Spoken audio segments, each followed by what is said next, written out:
Start pushing that out. Yeah, yeah, we can try that. Yeah, Wattses can can be the new Al Qaeda. the the longer you hold WhatsApp, the more chances you get a fucking malignant cancer. There you It's go. one of those lines. I already have something growing on my neck. It's gross. Yeah, man, I feel for you.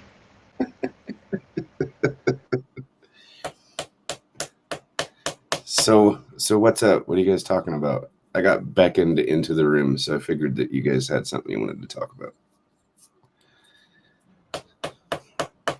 Apologies, executioner. No, we, just normal stuff. Nothing. I mean, it's all really important, but nothing really new.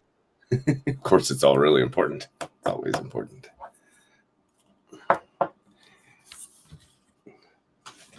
So, I'm sorry. Go ahead. I see a lot of people talking about Polly and Maximus and like their involvement and wanting to like, I don't know. Somebody made a comment that they heard or they saw that they were going to try to work on a pooling thing for the Hedron pool for Hedron staking, also like Yeah. a whole thing.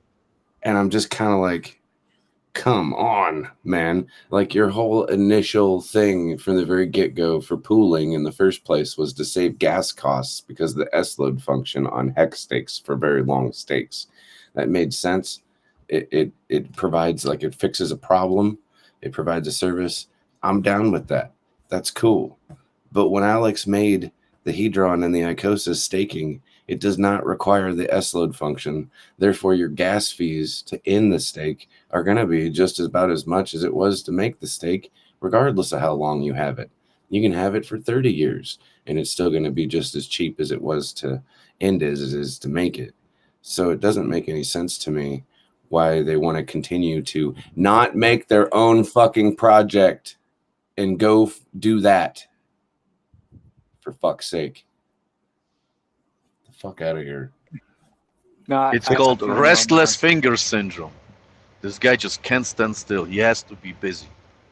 Well, then go be busy on something that's like has some sort of purpose to fix something else, or like make something that's has some like intuition to it, a new idea, something that's worthwhile to us as a community. Don't keep rolling your shit back into the stuff that we already have that works for the community, that has a purpose, so you can extract value from it. I'm getting sick and tired of it.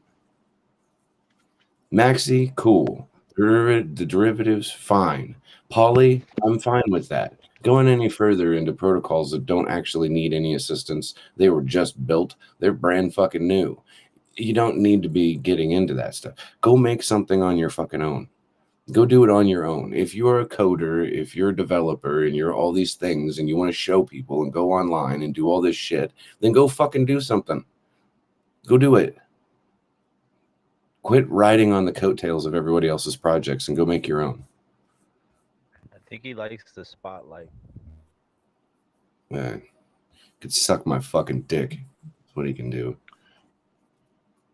Right now, he can't. Right now, he cannot.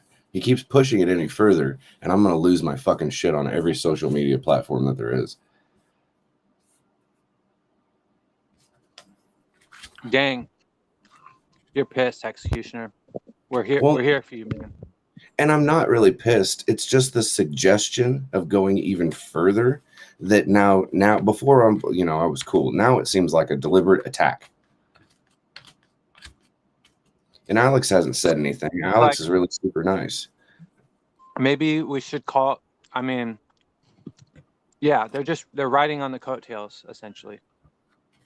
I don't know. You guys can have your own opinions, however you guys want to see it, but I'm just expressing mine now at this point. No, I totally agree, man. With that Maximus when it came out first, oh, I thought it was cool, and then I was like, you know what? Maybe something for a shorter time, like maybe for like 3 years or 5 years, and that's it. Just for hacks, because that would make sense. But now it's just like over the top, man. It's just too much. Let me It's ask. getting Is there kind of any way? nauseating. Is there any way that we can counter it, or someone can counter it? Like someone can. I don't know. I mean, listen, in my life, I've come across so much adversity, and initially, yeah, it tends to like gaslight me a little bit, but then I sit back and I'm like, okay, Rich, get your head together.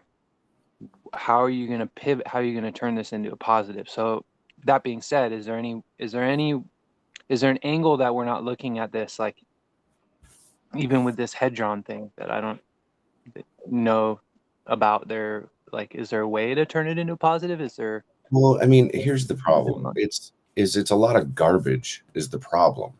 So if you have something with real value, right, that you have in your hands, and somebody else sitting on the outside goes, "Ooh, look at that pretty object that everybody else has besides me.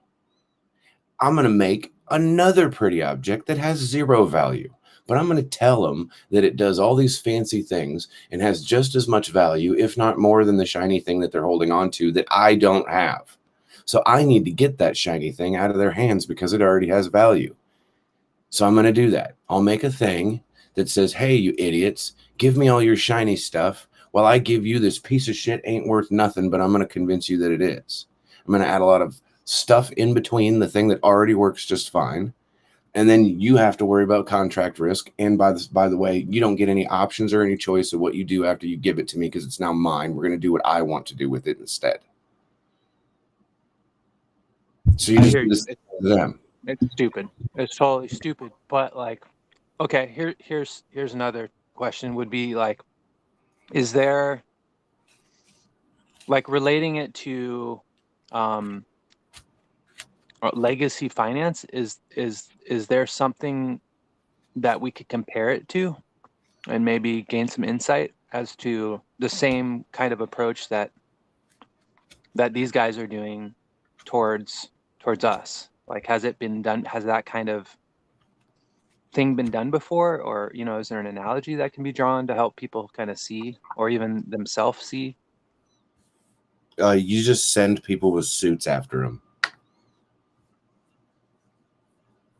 And you force them to stop. Because when you get to the pooling side of the aspect of it, then you got one pool and another pool and another pool and another pool. The bottom pool services the next pool up. The next pool up services the pool that's just above that. The pool that's just above that services the one that's just above that, until you get to the very, very tippy top. And what I've just explained to you is a pyramid scheme. I'm sorry, guys. Are we referring to poly? Is that what the topic is?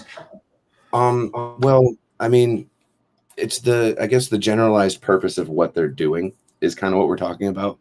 Like initially what we had talked about is that Maxi's cool. It serves a purpose. The gas thing, I get it, right?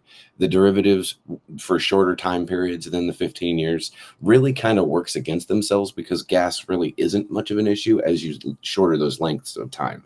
So there is a purpose, but not really as big as what the Maxi one was. And as you can see, the derivatives, not so great. The poly thing for gas, also it fixes a potential problem for people, so that's good. Like there's good stuff that they have, but now after that they've done that, now they're making commentary which hasn't been verified. I'm just being me. That they want to start to come and attack the Hedron staking pool, which means what? They're going to come after the Icosa staking pool. I mean, I don't get it.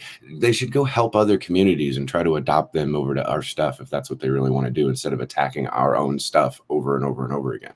How about it, man? How about it? What they're saying about it? What do you mean exactly?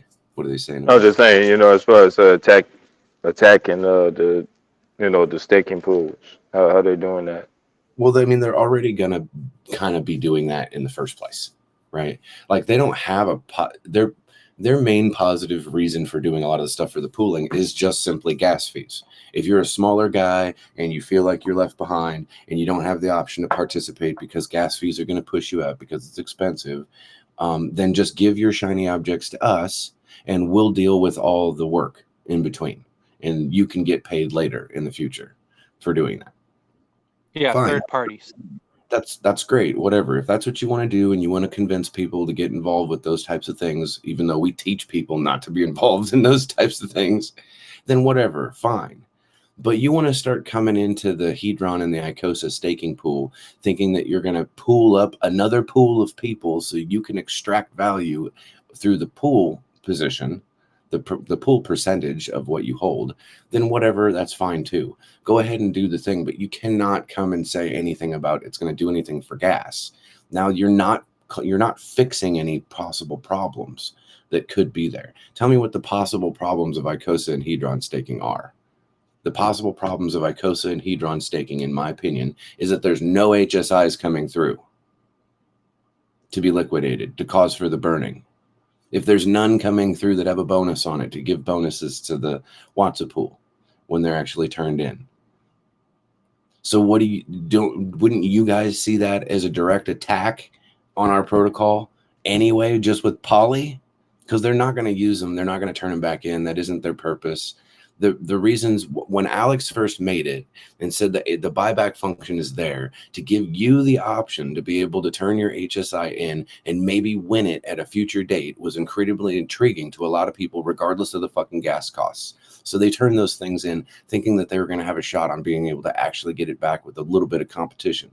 Now they're going to actually form a mob of people that's going to be kind of dictated by a couple of these other people that have the power and control to log into the software to come in and pretty much push every one of us in the community out is what their intention is. Yeah, I didn't think of it that way, but yeah, you got a point. Definitely, you got a point. Why you don't get with them also?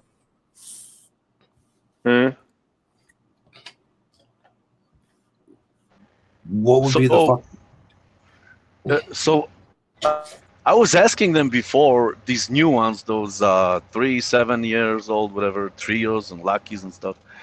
I was asking them if because that's hex being locked up staked, right? And I was told that it doesn't mint any Hedron for people. So how is that working? I don't understand. I thought if you stake your hex, you always get your Hedron, even if it's 1-to-1, right? 1-for-1. Yeah, even if it's a native, but you'll get it. Yeah. Yeah. So, but they're saying you don't get any Hedron.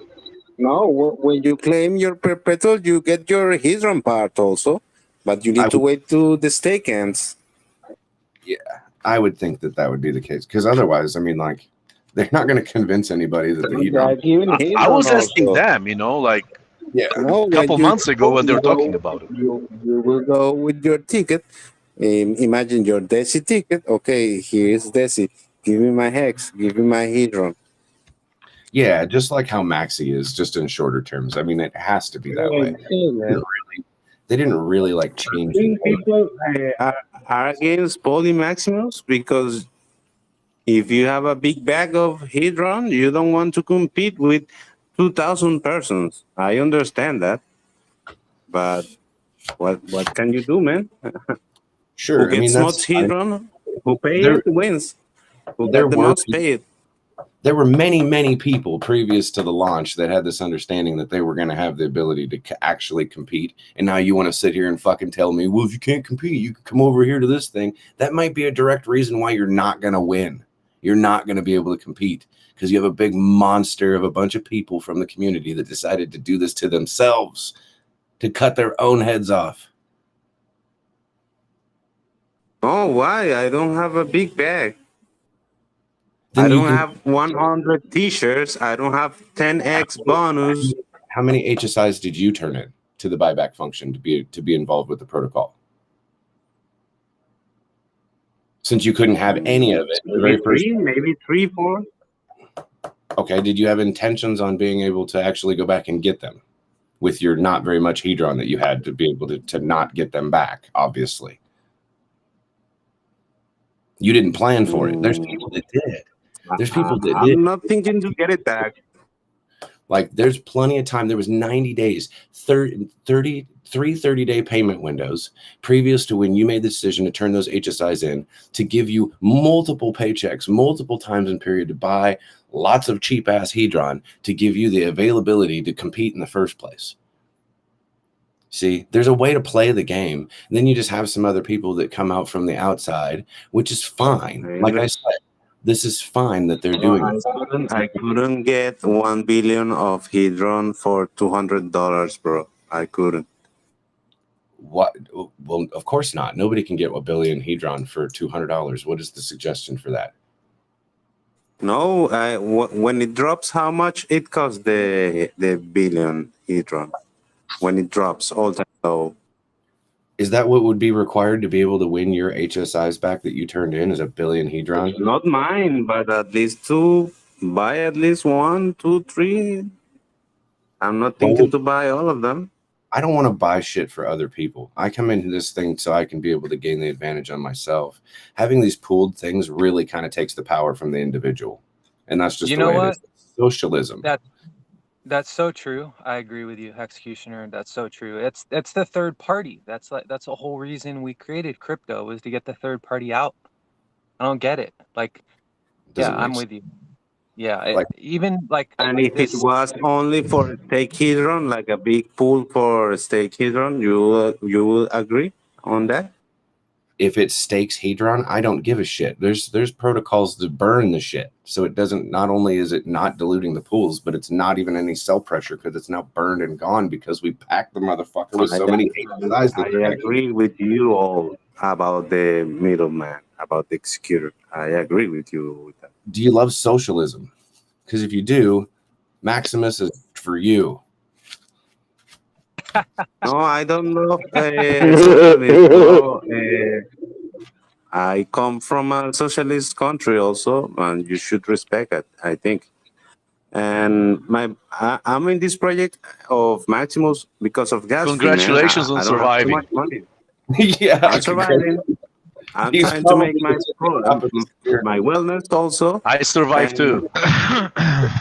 And I don't want to spend too much money on gas, bro.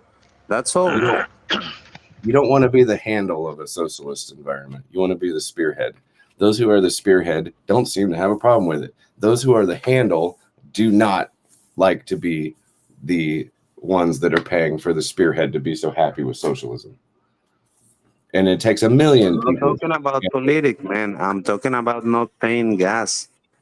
There is no reason to worry about that when it comes to additional protocols onto the top. And you got to remind you, man, I'm not talking about Maximus and I'm not talking about Poly. I'm talking about the supposed position of them going any further into the staking protocols with Hedron and Icosa. It's not fucking needed. Period. It's not needed.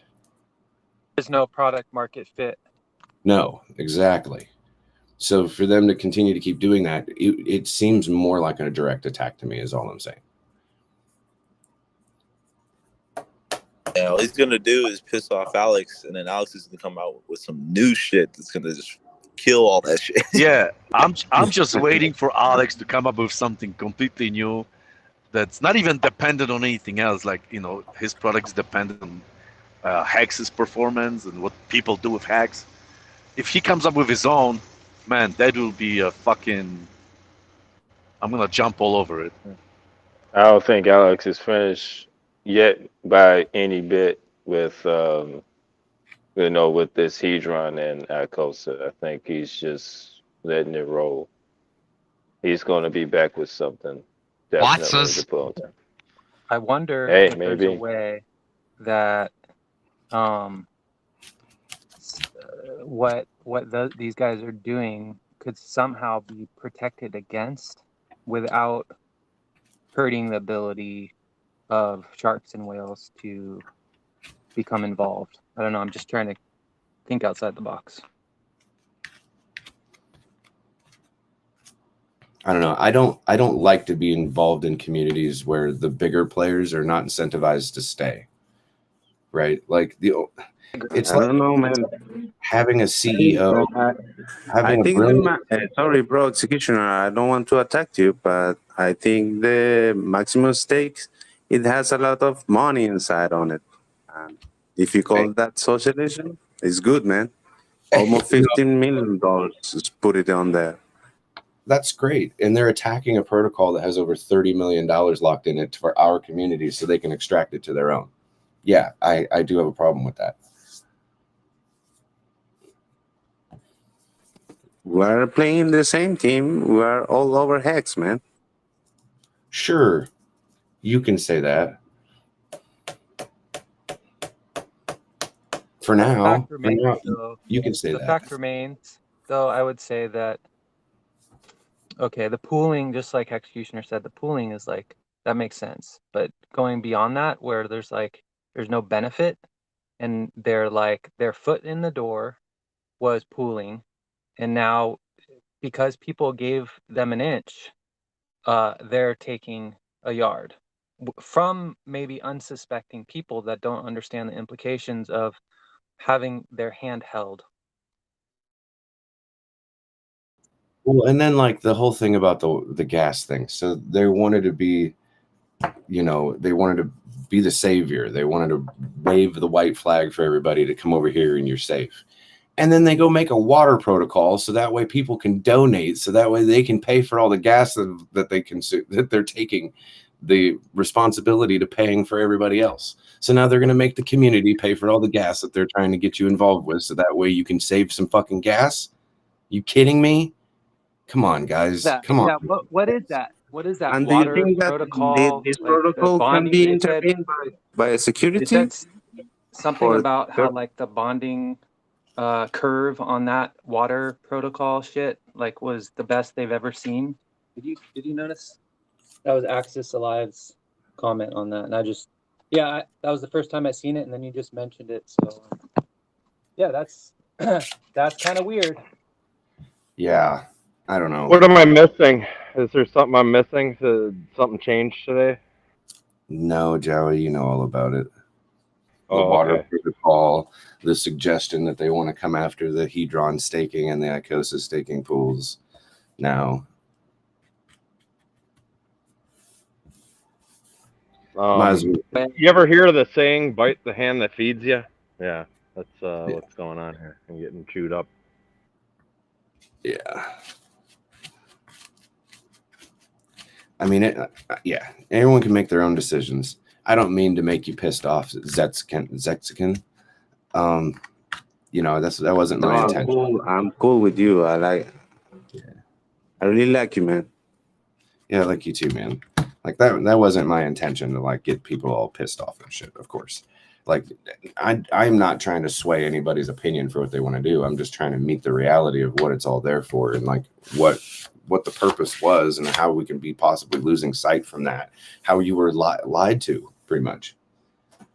You take care of the gas, and they're going to put you in a position for you to pay for the gas anyway. Come on. I mean, it's another way of it's actually another way of looking at it. Definitely, I never even really considered it really, but just you talking about it, like why would they go into the staking aspect of it? They just stay away from it and just do what they originally want to design for it anyway. Just pool it, Yeah, that's it. I can understand the pooling, but like you're saying, fuck the staking, leave the staking alone. Yeah. I mean, it's like a group of people getting together so they can make the biggest piece of mining equipment so they can control the majority of all the assets that are being mined in. Like, you wouldn't want that in any other asset that you have. A centralization of those types of people allowed for that. It's better for everyone to have their own individual choice to be part of the decentralized nature of the assets in the first place. Not to go create something to centralize it. For fuck's sake. Well, you know what, Executioner is now. This been also talked about them participating in the staking, because I guess they cannot put it in the code directly for it to be an automatic function. Mm-hmm. So you got to have someone to actually do it. So that's, of course, that's in line of a security, Right. to even do that. So I don't think they'll be able to do it anyway. Well, if they were able to find some poor sorry sucker that was able to do it and not get paid at all, means you have a slave that just does this, doesn't get paid, doesn't get anything, literally gets nothing for doing it. They have to do it voluntarily out of the kindness of their heart. Then you can probably you could probably get around the security thing, right? Just kind of like how the executors for Poly will not be paid. They will be donating their time and their effort and their work for that protocol for free.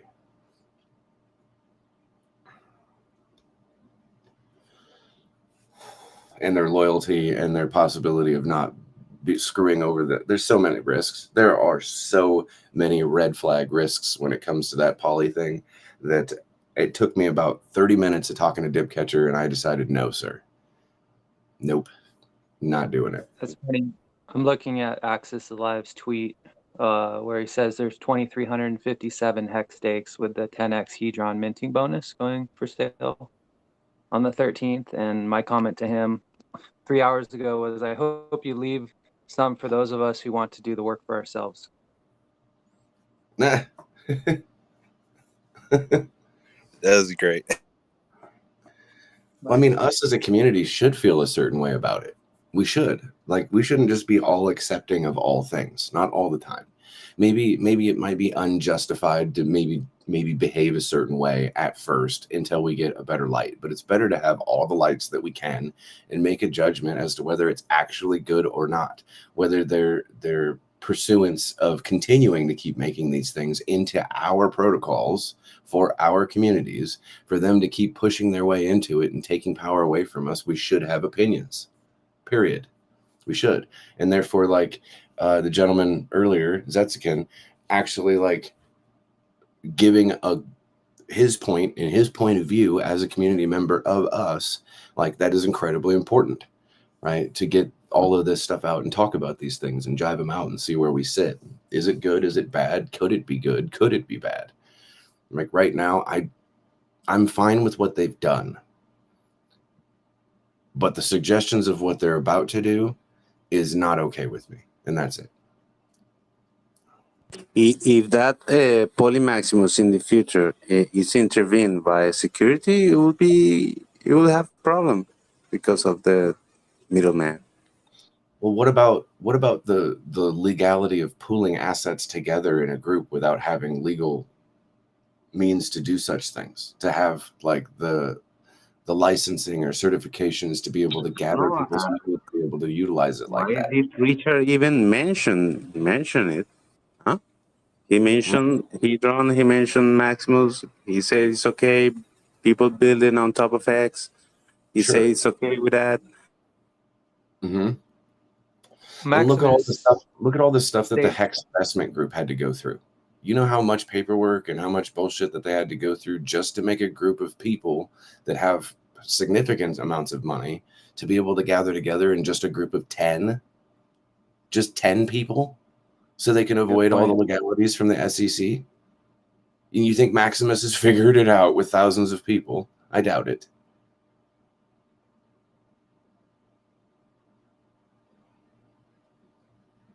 One exposure of crack added to the rest of your pyramid scheme of protocols is going to make the whole thing come tumbling down if they fuck it up. I'm not willing to add that type of risk to my portfolio. Why would you call it like a pyramid if it's a hex stake? Because of this. Because they have so many other ones. Like, okay, the poly one. You get involved in poly. If you hold team, then you get an extracted amount of value from the poly crew. All the poly people are going to pay the team people. And other derivatives pay the team people. Getting into one of their protocols pays a whole nother protocol just for you to be involved in it. Therefore, pushing you into one singular protocol in the end. And if you weren't aware of those types of things, then you wouldn't know the difference. But if you were completely aware of those things, then you would only invest in the tippity top of the gold crust of the very top nugget, and that's it. Because that's where they intend on extracting value for the duration of the whole 15 years into. I didn't know that's what they were doing. So you're telling I don't follow. I wasn't interested in the first place, but so you're telling me now, like, okay, so they participate in the auctions, and how are they extracting value to the team token? because there's a certain amount that of like, you know how some coins charge you a tax fee to buy in and buy out, like a certain percentage or something like that. Yeah.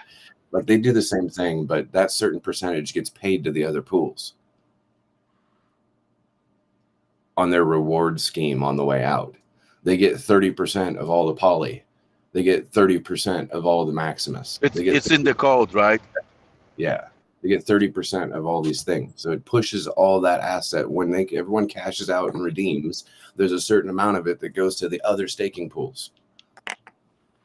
Oh, it's when you redeem. So, like, if I put in 10% of the entire amount of stakes that they bought, 30% of my 10% is going back to team. Is that what you're saying? Whatever the percentage is, there's multiple different percentages. They're depending on what you do pays other protocols. Oh, okay. This is fucking retarded now. Why? Like, I'm really You glad gotta I wasn't look able to look at the. You'd have to go look at everything very intricately to see where all the money flows. I'm just going to do my own fucking thing and hold my own keys. Well, that's probably the best case scenario anyway.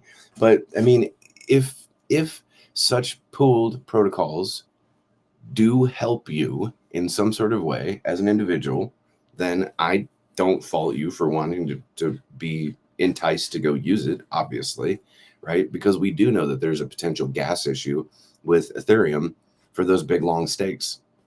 In 7.5 years, or I guess 5.5 years from those that have started earlier, when they get to 7.5 years of their 15-year stakes, they're going to get their principal back. That means they could EES their stake at 7.5 years, get their principal, and do whatever they want with at that time. Not paying 15 years worth of gas fees, they can just mitigate 7.5 years with the S-load function if they wanted to at that time. With having Poly a 15, Poly and Maximus a 15-year staking protocol, then you're technically assuming that the Ethereum network is never, ever going to figure out how to lower the cost of gas within the next 15 years, and they've only been out for 5. Good and they've point. already sharding is potentially going to happen in like 6 or 7 years. Yeah. In about 6 years or something like that is on their roadmap. Yeah. Yeah, that's what I would. If I consider any of them, would be maybe 3 on the lucky, and that's about it. A little bit there. Yeah, like I'm saying, guys, like their protocols that they've made so far could be beneficial for you as an individual to go get pooled, to get involved with some of these things, especially if you have the time duration to be able to hold on to those assets to meet their requirements to be able to redeem in the end. I mean, absolutely. I'm fine with all that. That's fine. Even the Poly thing, yeah, I've got some issues with how they're handling the HSIs. Big fucking deal. Who cares about what I think about that anyway? But if they start to come after the Hedron staking pool, which they already are with Poly, any of the Hedron that doesn't get used, that doesn't get burned on those HSIs, they're going to stake it into the Hedron staking pool, taking up a large portion of the pool, which is fine. We've already seen Godwhale come in and seen how that adjusted us. But they'll come in, and then they'll be able to hand out Hex, Hedron, and Icosa at the end of their staking when people come and redeem. So it's probably going to be like a bigger thing than even Maxi, and that's fine. I don't even give a shit about none of that. So like how they basically, Hedron and Icosa are the shark, and they're like, what we're worried about is that little thing on the shark that is beneficial to cleaning them, but like there's a fine line between that thing that is beneficial, that's like, it's not considered a parasite. It's like, I don't know the technical term, but you see, I think that's where like the line's starting to be crossed a little bit. Yeah, the poop just goes a little bit too deep and starts sucking the lifeblood. Yeah, it goes from a helpful thing to a leech. It's called lamprey, and that would be a symbiotic relationship. Yes.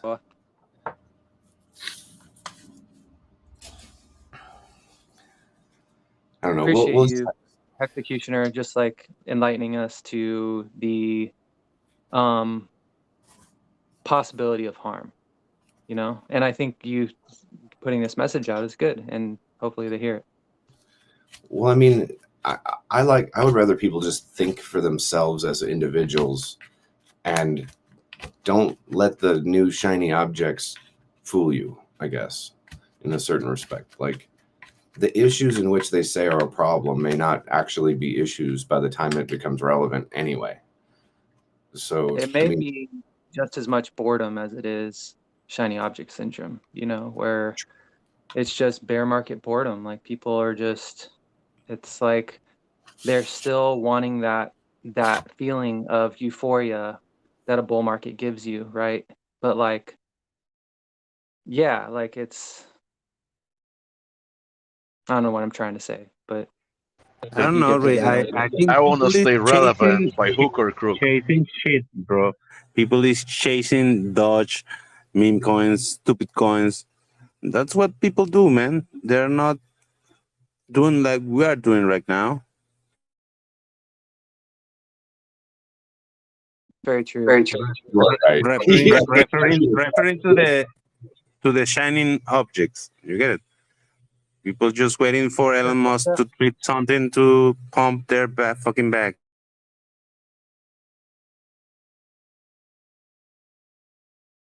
I mean, like, couldn't they just like do this same thing but on other protocols for other communities to like get them involved with more like of their community, right? Like, wouldn't it be easy for them to like put out some other benefit to a whole nother community, and then when that community says, hey man, we don't see this as a positive thing, like there's some negative stuff here that maybe you can answer for us, and the response is, well, it's open code, so we'll just do whatever we want, you can't really stop us anyway. Like, that's kind of the response that Jawa and I got when we were asking Gold Key and Dip Catcher about some of these things.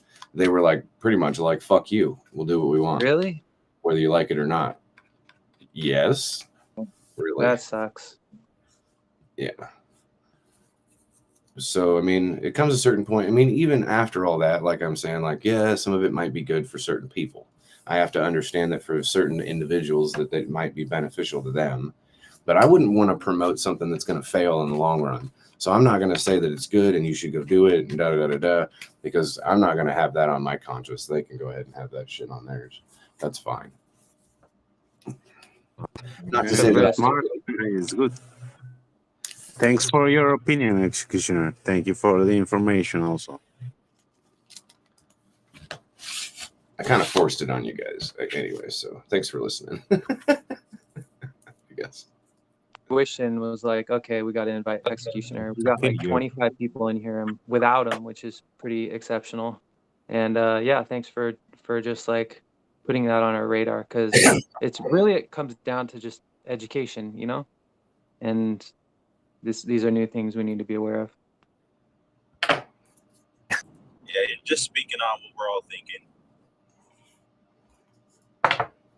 Gotta watch out for all these false flags out there, right?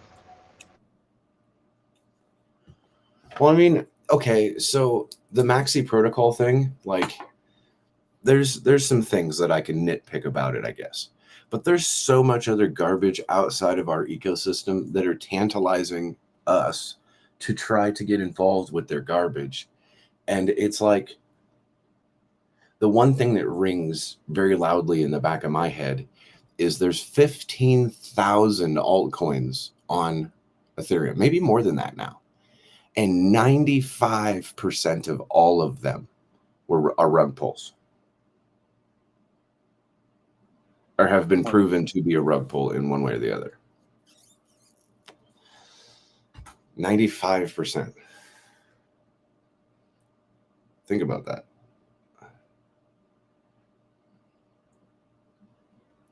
That's 15,000 protocols, and only 750 of them could possibly be legit.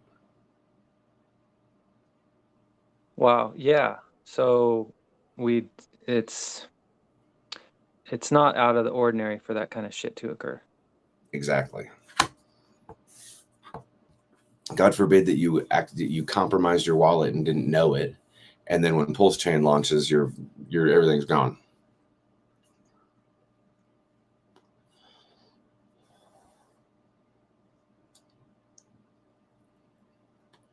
God dang. Yeah. Like, I don't know if you noticed this, but for every single time that you have something that's like, hey, you guys sacrificed for Pulse Chain, come over here and sign this thing, or come do this, or make a transaction, or make a claim, or do anything like this. Like, for the most part, some of us that have participated in those things that wait long enough for somebody to go verify it, come to find out that some of those things aren't nefarious in any sort of way. But it doesn't mean that they can't be, because we know how these transactions are signed and how they are. Like, they can have a signed signature thing on there, but you don't read it, so you just click it. But what you didn't read on the thing is that it was giving up permissions. So you have to read everything that comes across there. It's like signing a contract. When you sign your signature, or you make an approval, or you do anything, it's just as serious as literally signing your name on a contract. So you have to take it as serious as that. Executioner, I've heard that there's malicious code in the Icosa contract that drains all your pulse chain sacrifice if you've got a Watsa NFT in your wallet. I do believe that. I've done a lot of research on that, and I believe that code does exist. Yes. Yeah, I heard that too. Definitely get rid of those things if you have them. And the only way to save yourself, I heard, is to burn it through the redeem function, and that's your only way out from absolute wreckness. Man, we sure have all the dum-dums. All the dum-dums in here, they're being sarcastic. Jesus. I believe that. Fucking gotta say that shit. Yeah, good point. I don't know about you guys, but I was being dead serious. Yeah, me too. Please don't burn your Wattses. Don't burn your Wattses. Very serious about my yield. It's us being selfish. Rightfully It's so. kind of it's kind of a play on what we see thrown at us constantly, and obviously it relates to what we're talking about, right? Because there's like bad actors come in many forms, and the best ones, are really good at tricking. And yeah, I think it's good to have our radar up for all that kind of stuff. Yep. Let the people who aren't so mindful of their own health walk across the minefield first. Radar is only good at detecting things if you're actually out there looking for the stuff too. I feel like there's a good group of guys in here, but I don't see on Twitter. I feel alone on Twitter is what I'm getting at. When I go to like war with fucking some of these guys on Twitter, I get like zero backup. So if anybody's willing to fucking pipe up on Twitter, that'd be great. Hey, Joe, I got your back, man. I'm there sometimes. Cool. I'm there every once in a while. I don't like the feeling that I get being on Twitter, looking at a lot of the stuff. A lot of it brings negative. Feel gross and disgusting. Yes, it does. It's in the trenches, man. That's where the trenches are. It's a negative feel. Never before have I ever like been upset about something that I've read, and in my response to it, have my hands literally shaking as I'm like typing my response to it, like "fuck you, buddy," like I have on Twitter. Twitter does that for some reason. I don't know why. And I'm one of those people that like, I could potentially form an opinion, a dumbass opinion, mind you, very quickly, like right off the fly, saying some shit I probably shouldn't say. And I require time to sit there and actually formulate a good opinion and think about what I'm going to say. But when it comes to Twitter, it's almost like fuck all that shit out the window. Fuck you, man. Fuck you and fuck all your bullshit and everything else that you have to stand for. It's like, Oh man, we're so opposites when it comes to that because I barely formulate an opinion before I'm already spouting off, but gets me into trouble sometimes too, mind you. But yeah, Oh, yeah. I mean that's why I made that other room to try and get all the communities in together too on Telegram, but like it doesn't work. It really doesn't. It just kind of turned into a shill station for whoever wants to fucking throw a video up or shill something. So. I mean, people are still in there doing stuff, so I mean, that's okay. Maybe eventually it can expand and grow if Pulse Chain ever launches. Yeah, I keep forgetting how small of a community we are in the bear, right? We're like 10 times bigger in the bull. Yeah.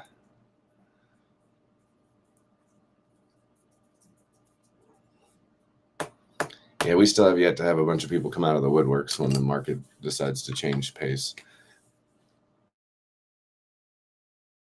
Yeah, I think we have enough education in here that we're gonna have to just take turns on helping people with their simple questions, you know, and even their complex ones. But like, there's gonna be a lot of questions.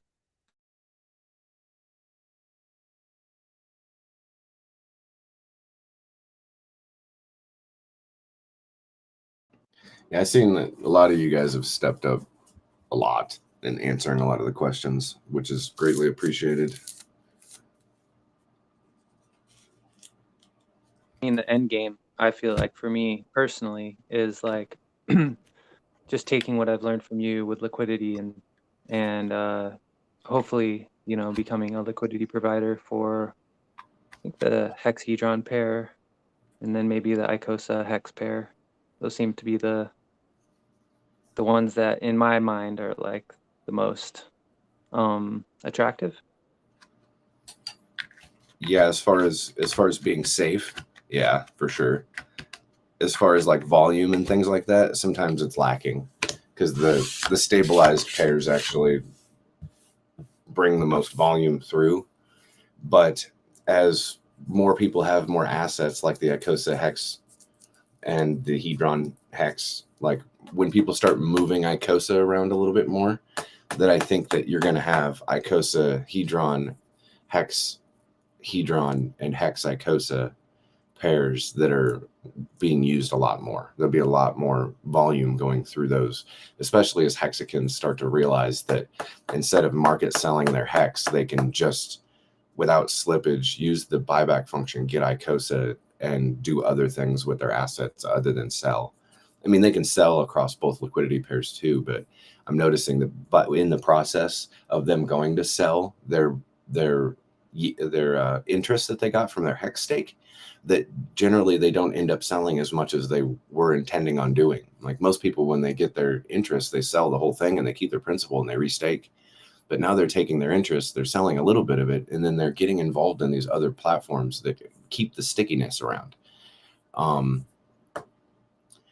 So I think that it's incentivizing for people to not sell your hex into USDC, take your USDC over into another asset, and then use that USDC to pump the price of that other asset, and then pay multiple gas charges in that. Having these pairs that are already connected together so you can just make one transaction with one gas fee are going to happen a lot more in the future when more people hold assets.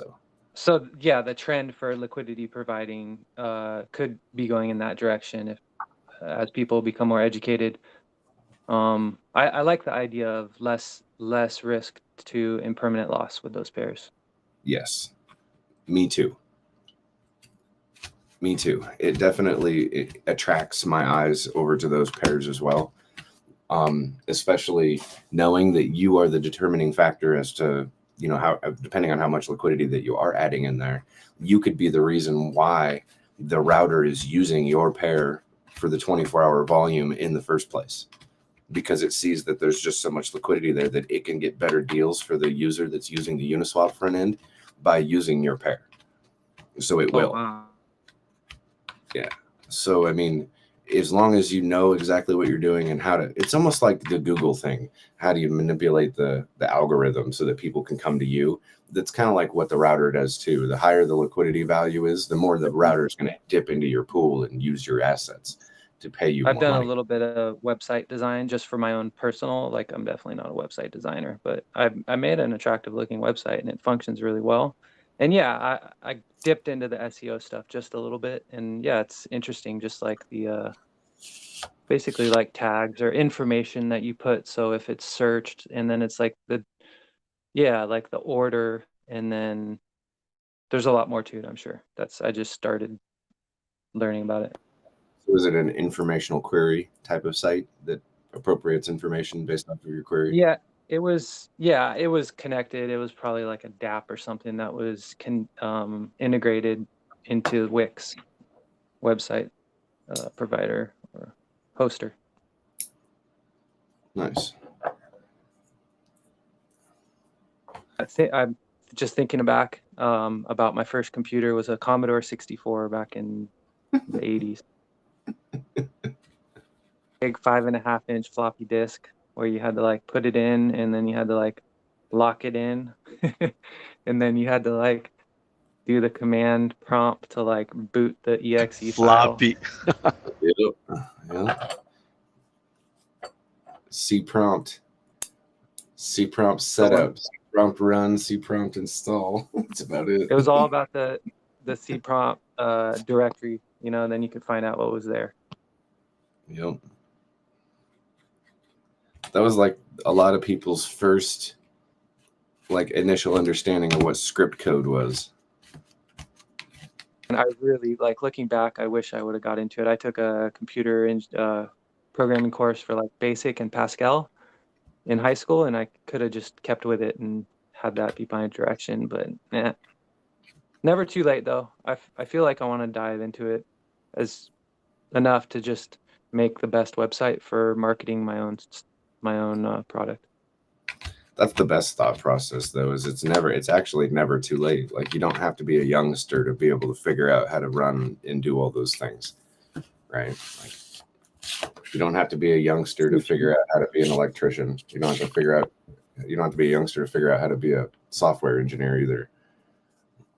Dogs do learn new tricks. Just a little more difficult for the dog to understand how the trick works. Yeah, but I think, okay, so yeah, I agree with that, but I do think that it depends, like you can flip that up by saying basically the drive is more than, like for myself, the drive is more than when I was younger because I understand things more, and so therefore like the implications, and now I'm not living for myself so much as my family, so it's like that gives me the fuel to be able to complete stuff like that, and I'm not like, I'm not saying I'm this wonderful person. I'm just saying that's what I'm working on.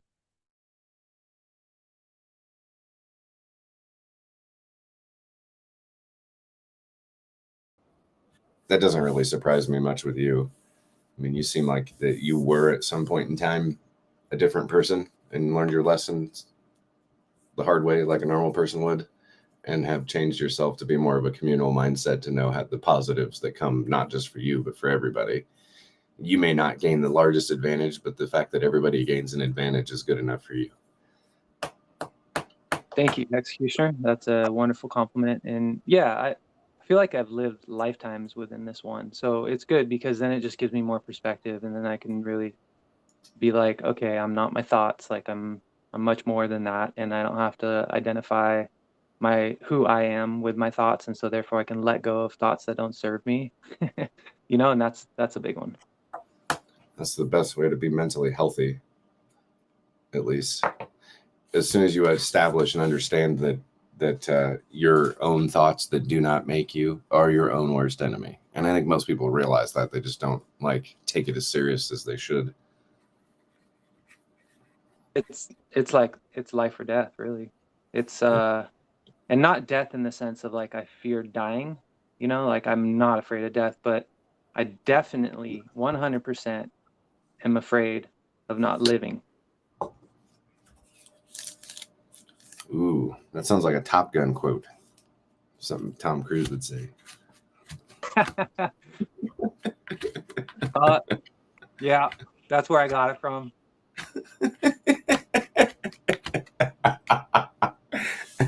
That would be fucking hilarious if it really was a quote from Top Gun. Found out. Okay, I guess I'm gonna go over to the poly team. See you guys later. Good luck. Good luck. I wish everybody prosperity, good health, and wealth in the long run, regardless of whatever my own formulated opinions may be. Like, I don't feel bad for anybody. Yeah, of course. Yeah, we see that too. It's just the implications of it are such that a lot of people can get hurt. And I understand it's not. Yeah, there's all you guys. Yeah. When I say you guys, like you and Alex, like the team, like there's a lot of responsibility, in the power that you've all been given. And I can see that for yourself, Executioner, it's not something you take lightly. And, I think everyone in this group appreciates that. So thank you. I just think Alex is too fucking nice. He's too nice of a guy. And he can't change that. Nobody can change that. I can't change that. He can't change that. He doesn't have time in his head to sit there and think about the negative externalities of all the other bullshit that's outside what he would consider his community. He only sees he's running right now, full speed. And he just sees the end goal. He sees the light at the end of the tunnel that he needs to get to before he takes his charging, running sprint down the next tunnel towards the next light. And so it's easy for him to be nice. It's easy for him to be him and do what he does and not be so bothered about the rest of the stuff that we may talk about in these chats. So it's really humbling and kind of easy to have a boss or a founder, or however you want to see it, that behaves that way. It really takes a lot of us that have heightened emotional states that we could because we're emotionally involved in these assets.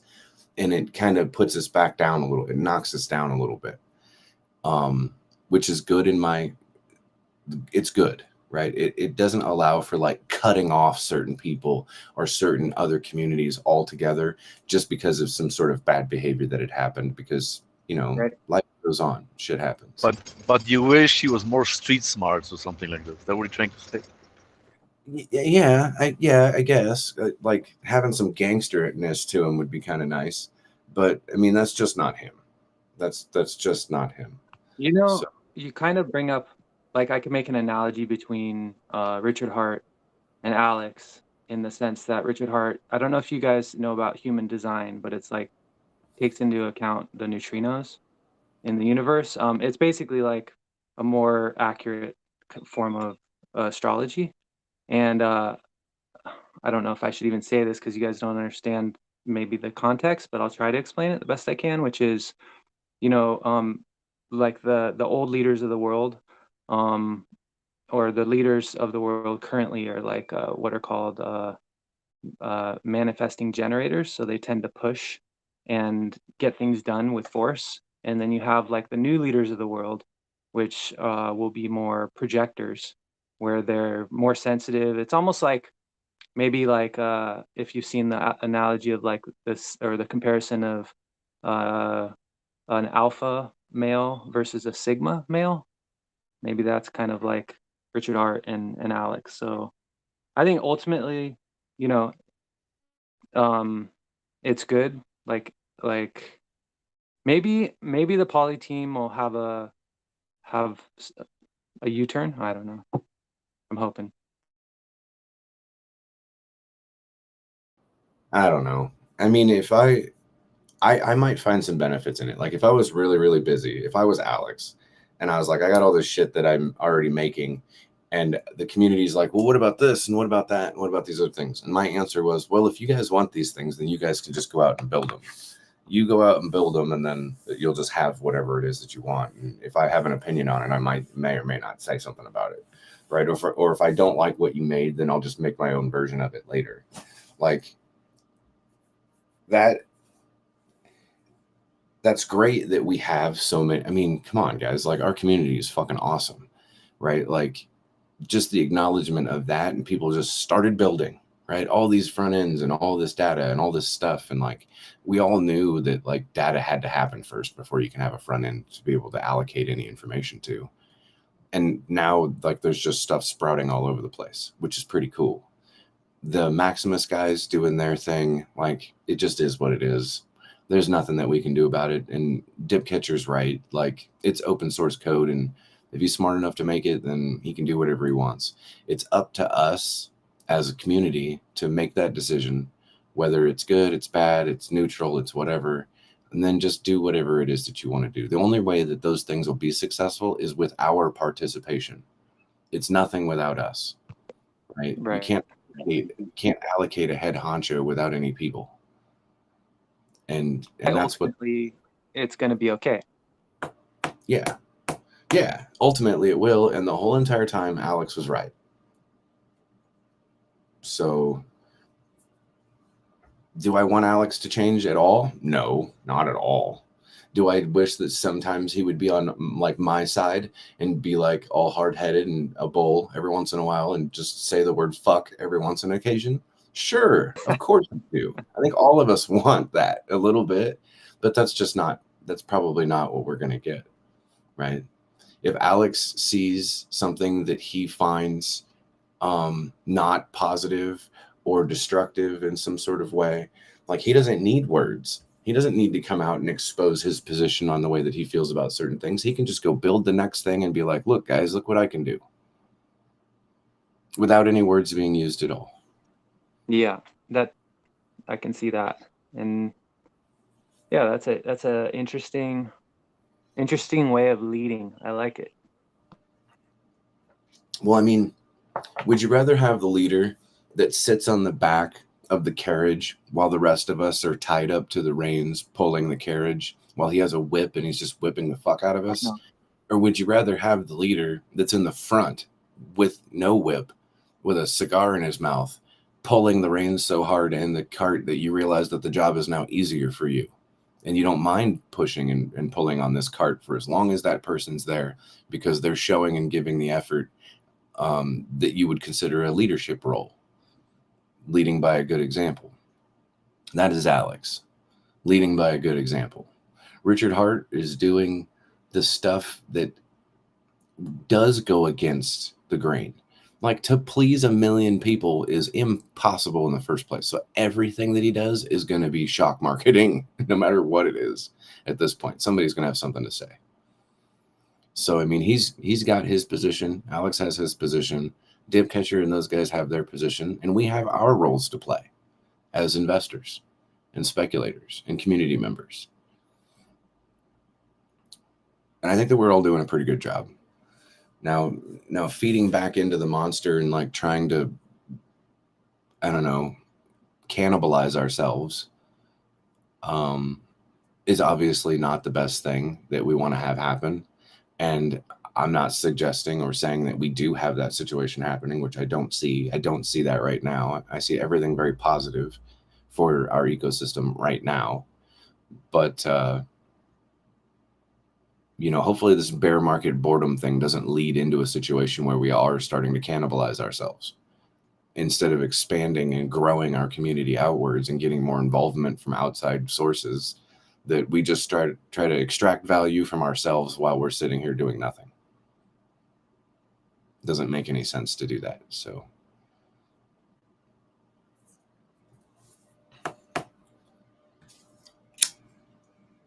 I'll hold my ground that everything is good right now. Everything's great, as a matter of fact, right now. Like, if the bear market was to kick in, all of us are going to be very, very, very, very happy people, like very soon. Okay. Bear market, but you meant bull market, yeah. Bull market, sorry. Yeah. Well, yeah, exactly. Can't get much more bearish than we already are. We're already pretty close to what you would consider the bottom anyway. We're riding sideways. with accidental bursts to the high end. I say accidental because this isn't natural. It's not supposed to happen. I think the only reason why it's happening is because of the HSI auctions and the stuff that's happening in Hedron and Icosa right now. Otherwise, we'd still have sideways movement with Hex currently. And probably people still bearishly talking about it going down to $0.015.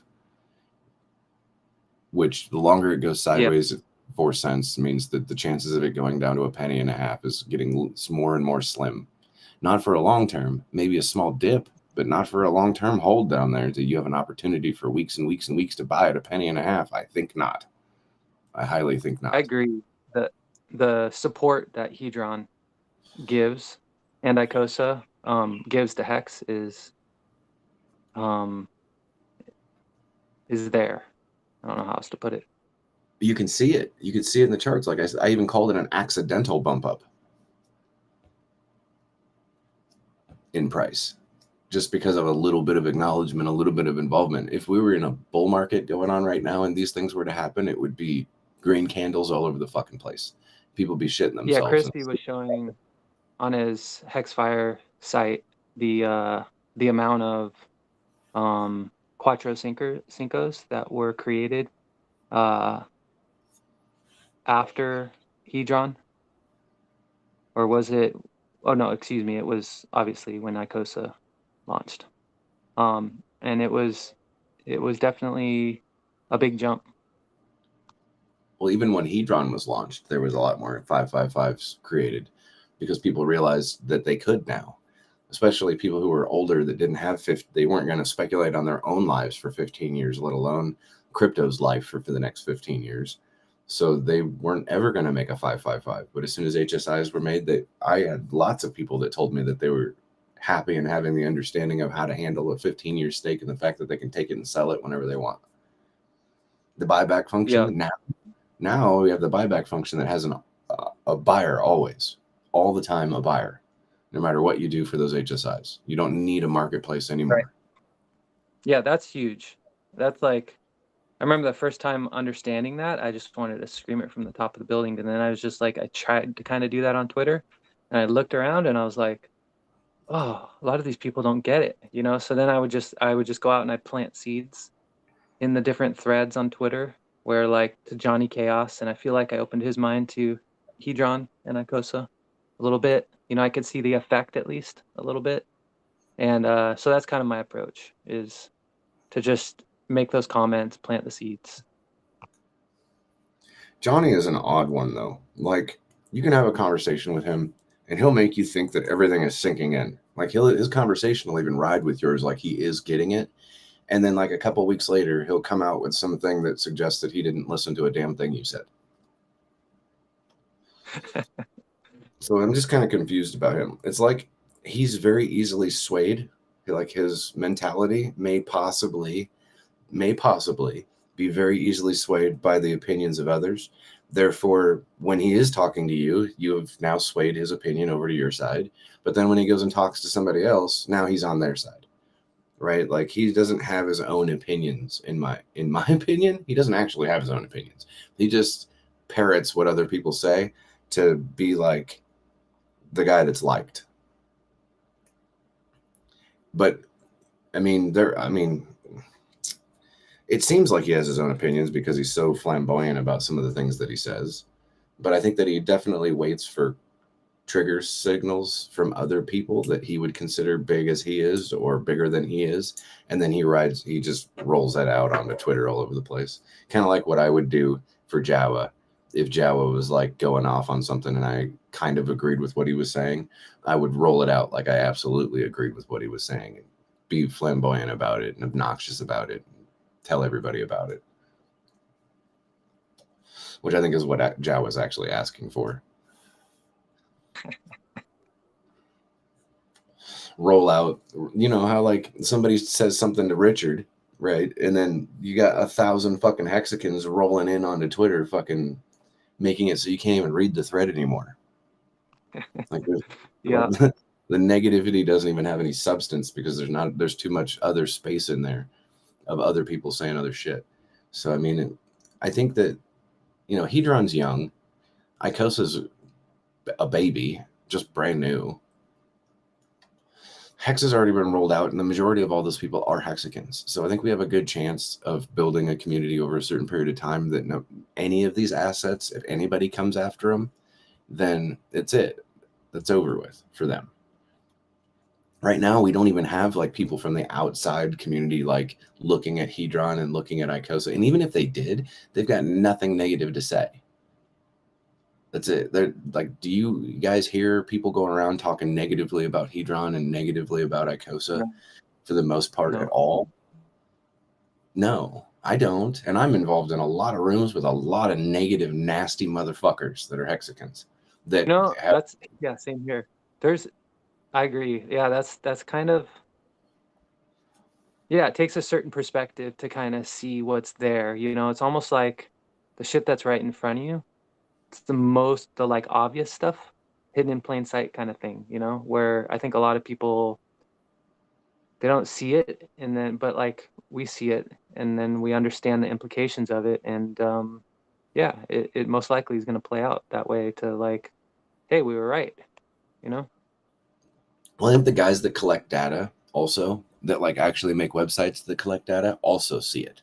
That's why they collect data the way that they do, to give a visual representation to those who can't visually see it, what they mean and what they're talking about.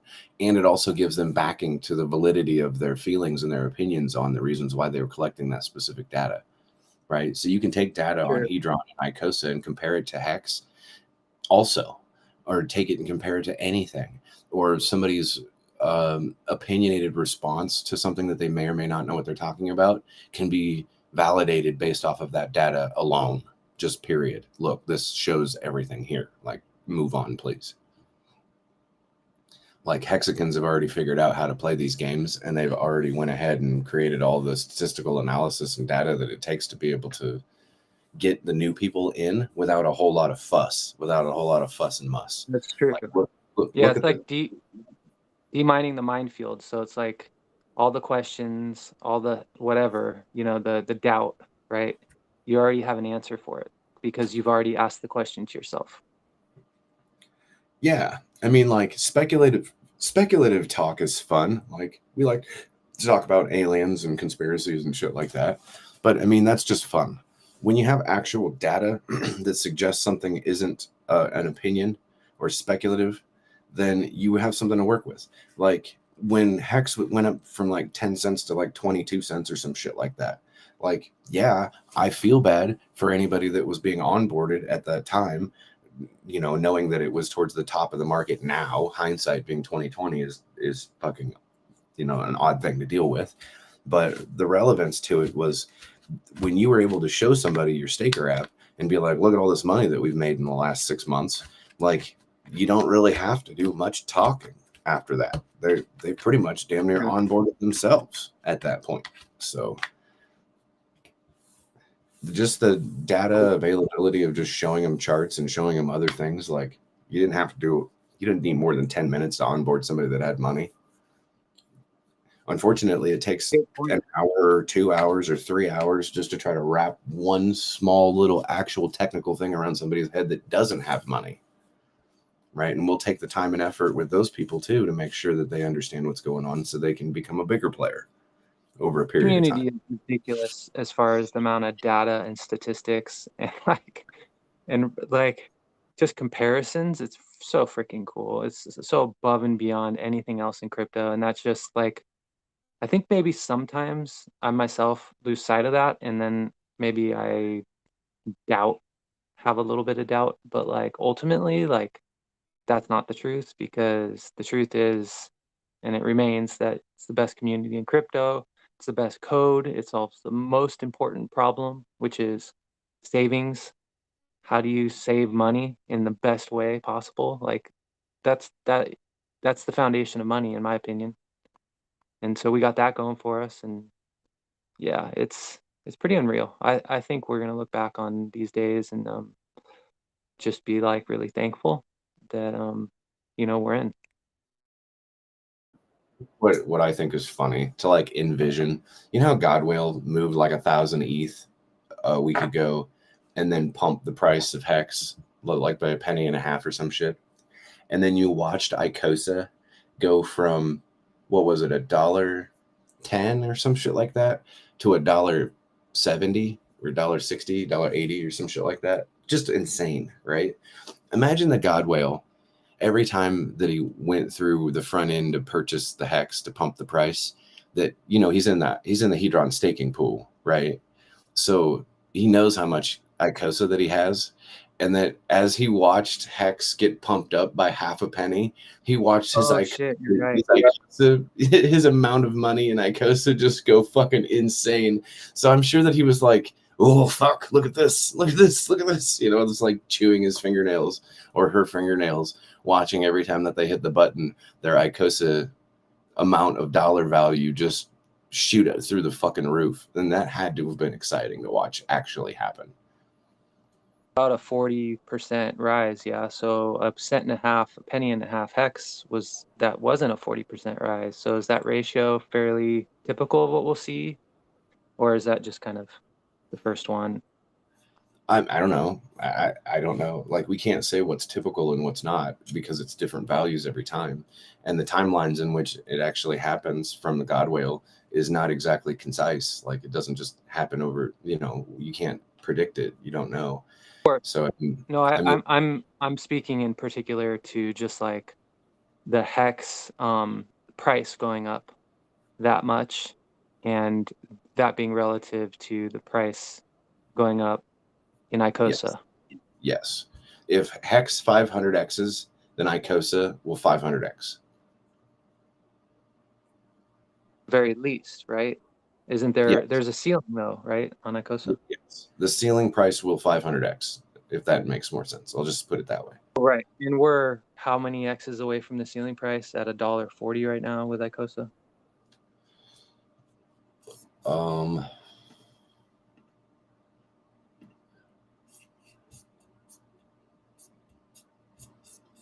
So a lot of money. Let's put it like that. Yeah. Let me get my bookmark up.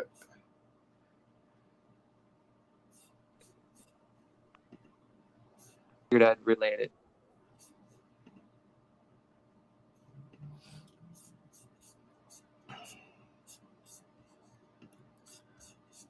Basically, once the ceiling price is reached on Icosa or is closer to it, then maybe it'll be a more of a direct proportion of appreciation of hex price versus Icosa.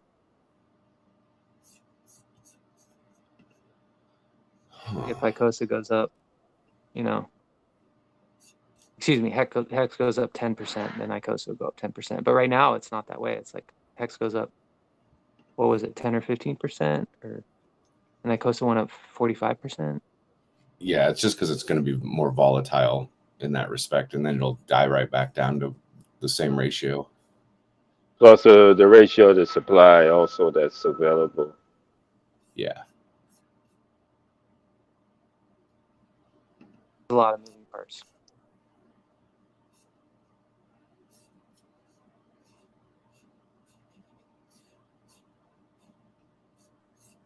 Executioner, it sounds like you are writing something down with a pen. No, I was searching through some websites. I got a laptop that I use, so I don't have a mouse. I just use the fingerboard or whatever the fuck it's called. Touchpad. So you can hear me doing this with my mouse because I have a problem with muting my mic. We appreciate that problem. Well, it seems like every time I mute it, someone's like, "Well, Executioner, what do you think about this or that or whatever?" So I just leave it open. You got to be on the right for sure. Personally, I can't handle, like, for me, I need a real mouse in my hand. The mouse pad things, I don't know. I guess it's just a quick right click. I just love too much.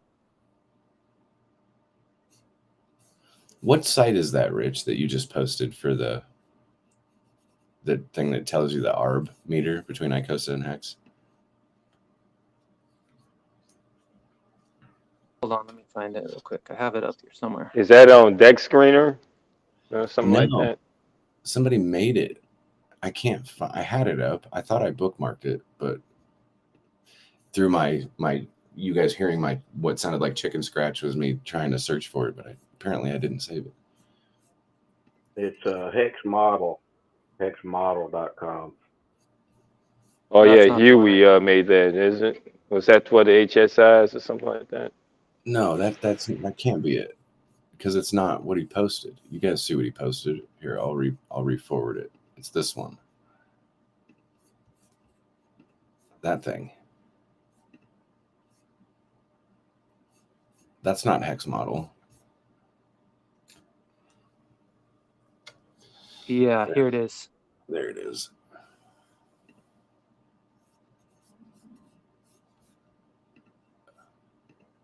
Yeah.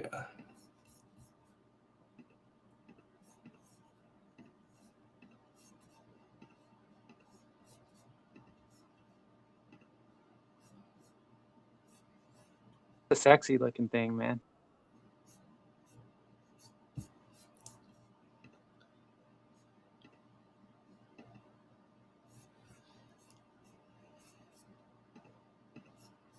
Yeah, I like that. I like that you have the dashboard, the data, and the live data available to look at on the bottom left. Yeah. It's by Swee Odd Aussie 5555. Swee Aussie. Must be Swedish and Australian. I don't know. Maybe both.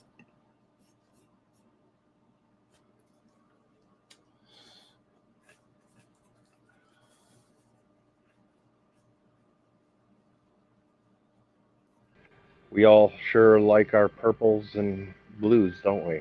Our pastels. Fuck. Yep. What's wrong with it?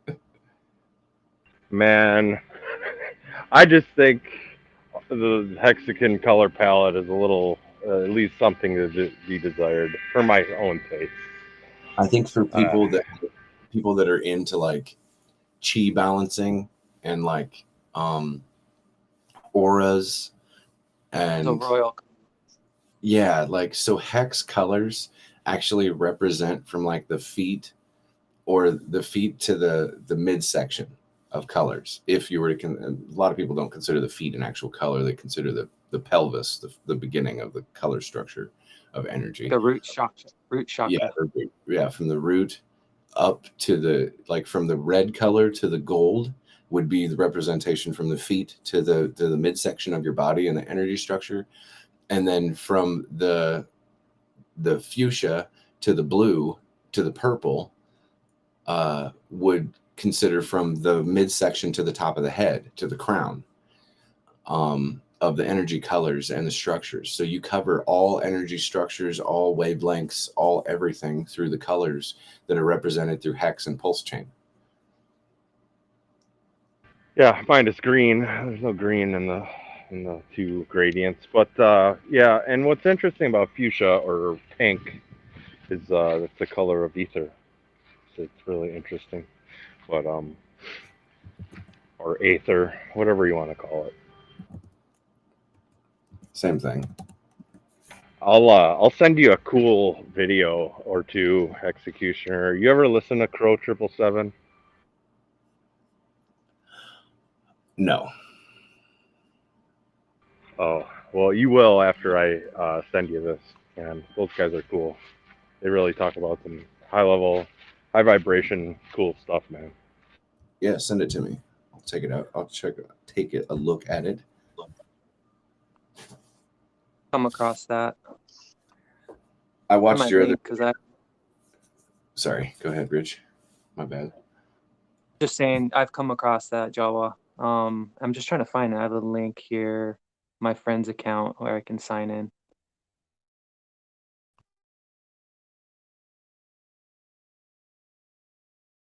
Podcasts in particular that happened recently that you would recommend, Jawa?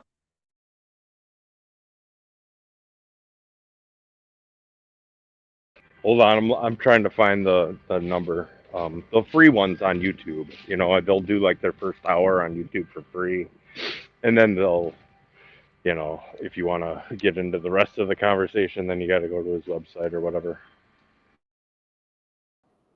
And I watched your other video Okay. too, that's attached to your Telegram thing, Jawa. Weak arguments on both sides is my opinion on it.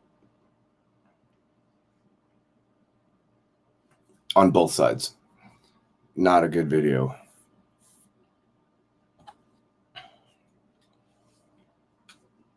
I mean, they make points, but they're just weak ass points.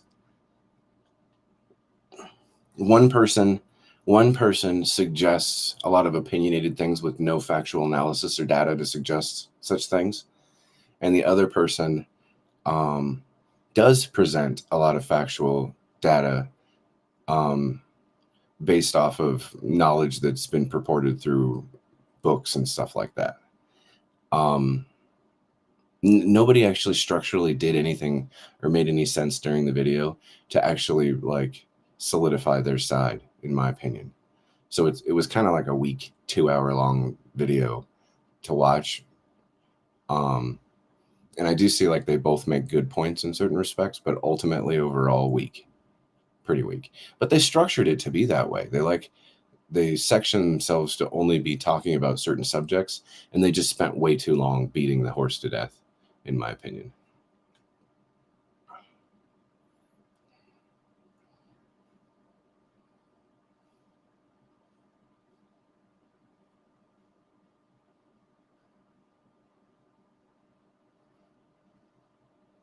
Like it's an argument that can't be won. So it's hard to have a good structure. I dropped it down in the chat in case anybody else wants to watch this one. It might entice you to dig into more of their podcasts. They're good shit. I will certainly take a look.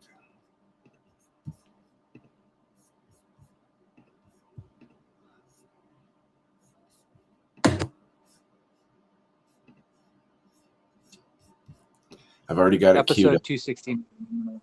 216? I'm gonna get it done.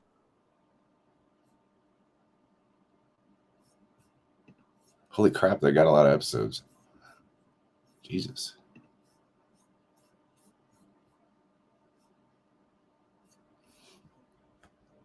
Just the meaning and quality of color as window to knowing. Interesting. Like there's so many parts of the light spectrum that we don't see, which is kind of fascinating to me. I've always thought.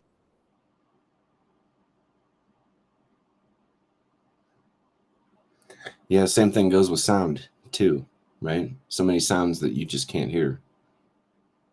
Yeah. I mean, you know what I so heard? sound is just light. Everything is light, whatever you want to call it. Energy. Light is everywhere. Well, everything is a just- vibration. You're energizing. Yeah, you're just energizing it and putting it into the visible spectrum when you see light. But it's all around us at all times, everywhere. Yeah. Well, everything is made out of atoms, and those atoms have a positive and negative charge. And the difference between those charges causes for vibrational sequencing to happen, which formulates our reality. Our physical reality is formed from those things. Yeah, I mean that's atomic debatable. number, The whole right? atom theory. Then your understanding of like electromagnetism and anything electrical on this earth would be skewed. Even your understanding of how the bumblebee can utilize electrostatic to be able to float would become skewed if you didn't actually believe that there's negative and positively charged ions in the atom structures of things that were made. If we could all see wireless communication vibrations, then we would all realize, like, well, maybe not realize, but I think then we would be a lot more careful with how we play around with with these devices, you know. I think the devices in the future are going to get crazy. I think the devices in the future in a modern home, right? Like 3 or 5 wireless devices, and like just in, I think they said in just 10 years, an average home will have like 40 devices that all speak to each other and are wireless.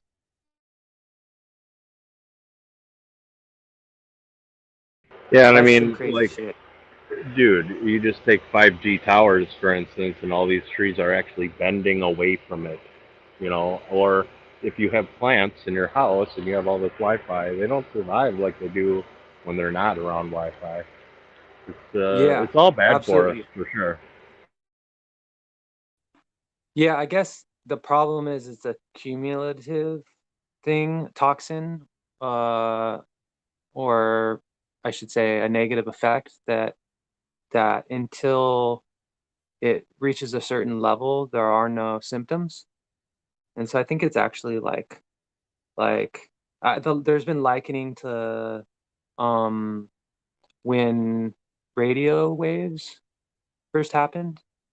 I think like with Marconi, right? And like that was when the first plague happened.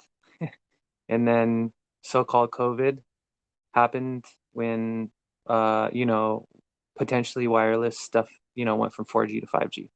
Although I don't know, I could argue both sides of that and say maybe that's not the most valid likening.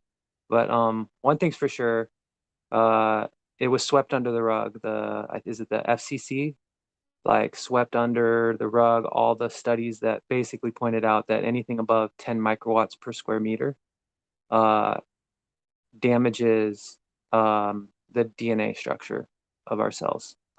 And Well, it's like not only that, there's, but it can cause tumors and everything else. Like, oh there's a yeah, reason that these chi kung fu masters they can shrink tumors through vibrational focusing or something that they're doing that's a good using point. chi. Like, there's a reason that Americans are riddled with tumors and cancers. It's man, it's all planned though.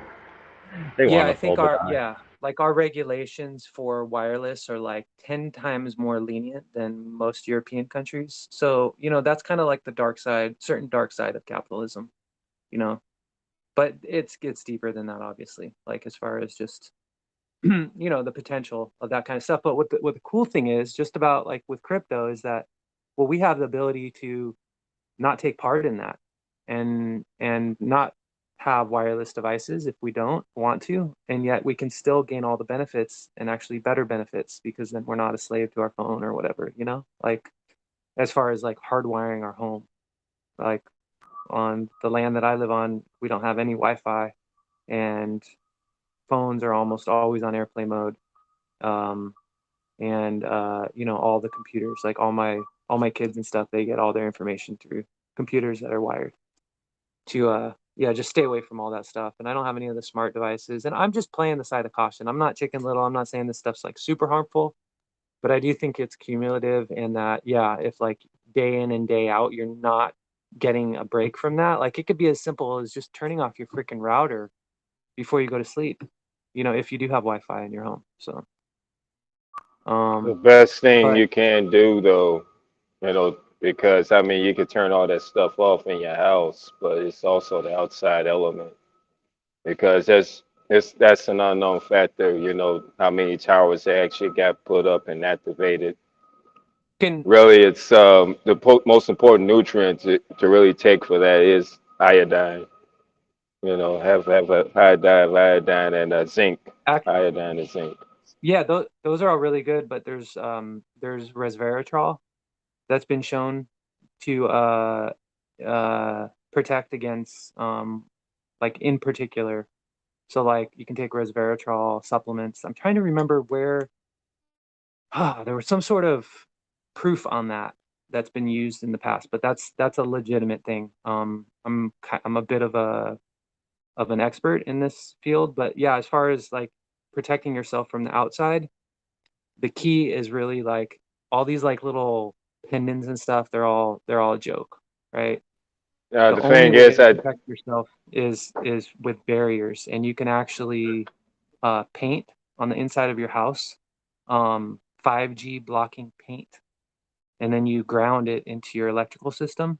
And there's even things, even just like, you know, if you don't want to go that far, you don't want to have your house that way because you live in a bad area, you can just simply get a bed net that goes over the top, like a, you know, big mosquito net, and then it goes also under your bed. And at least you, while you're sleeping, you can be completely protected and have, you know, none of that radiation. The only problem that I have with most resveratrol supplements is actually the quality, because a lot of the supplements is like resveratrol, and that's not really the where you really Yeah, want to get Synergy. the You're right.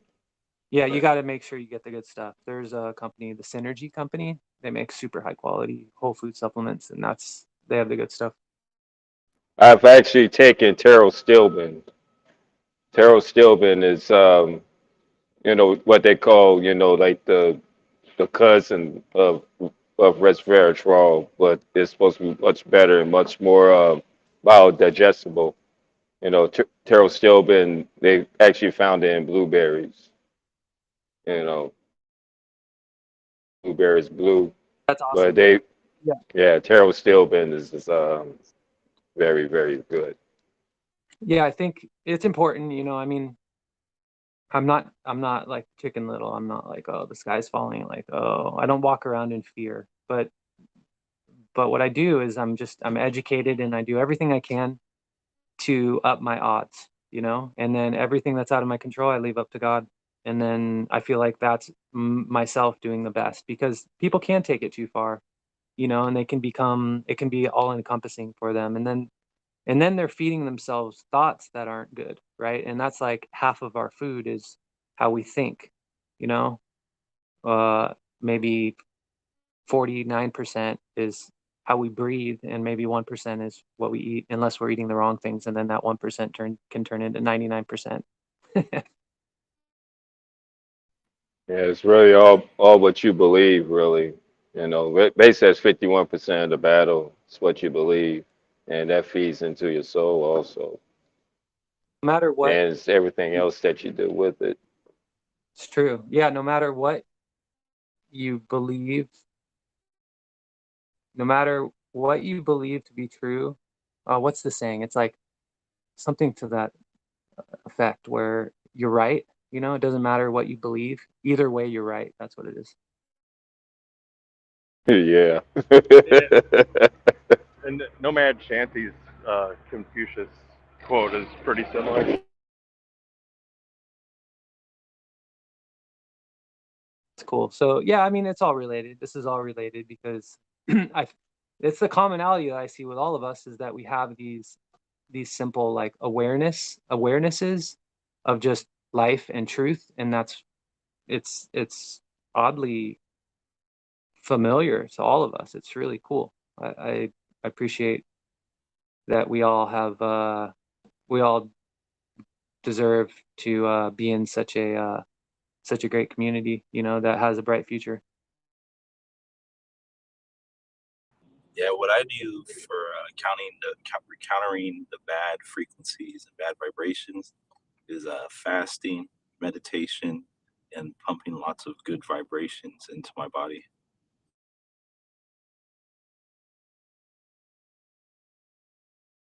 Sounds like you're right on there, man. I have to agree that that's an incredibly effective way to purge your body of a lot of negative stuff and cut the ties of those energies from you. Since you are your own battery, your own generator of your own vibrations too, even though you are affected by other ones, that you have to prioritize your own energy sources and how you use that first before even attempting to manipulate the outside sources. Otherwise, you just won't know what you're doing. It wouldn't matter anyway. Check it out. Negative effects of resveratrol. It blocks estrogen. It's an estrogen agonist and an antagonist. So yeah, maybe that's how we fix the weird like youth of today, who the guys who think they're girls. We just gotta get them taking resveratrol. Yeah, I guess that'll help against that damn pesticide that they've used. I forgot what it's called. But I mean, there was a whistleblower. He was gay. He was a gay scientist. He blew the whistle like 20 something years ago about it. You know how this pesticide actually changed the sexes of the of certain bugs so they won't eat, certain That makes sense. I vegetation. mean, how do you destroy the family unit? That's how a government becomes more becomes stronger, is when you start destroying family units. And what a better way to destroy a family unit than fuck people up about their head, about, their gender. Well, it's not just that. It's also, what really kind of ticked me off was like, of course, like after Roe v. Wade, and everyone had the shit fit that they take away our rights and this and that. Well, the fucking companies that were actually trying to give money to the women to actually do those procedures in other states. And I'm like, wait a minute. So what about? Hold on, I'm on the phone right now. Yeah. So yeah. So what pissed me off about that was that, okay, so what about the pregnant lady that works for you? Are you giving them like some fucking time credit or money, whatever, when the baby's born and stuff? I'm like, what the fuck's up with that? Yeah, I mean, y'all not pro family at all. It seems like y'all just heading towards this other agenda. Like, what's going on there? You know, it pissed me true. off. It's yeah, just follow the money, right? I mean, it all circles back to what, like, Bill Gates' grandfather or some shit, or yeah, and like what do they call that? What do they call that shit? Family, For family. eugenicism, Yeah, but no, it is that, family but it's planning. no, Yeah. it's not. It's fuck, I'm forgetting the term, but it's directly related to what we're talking about, as far as like just the like approach toward diminishing the population. What's that called?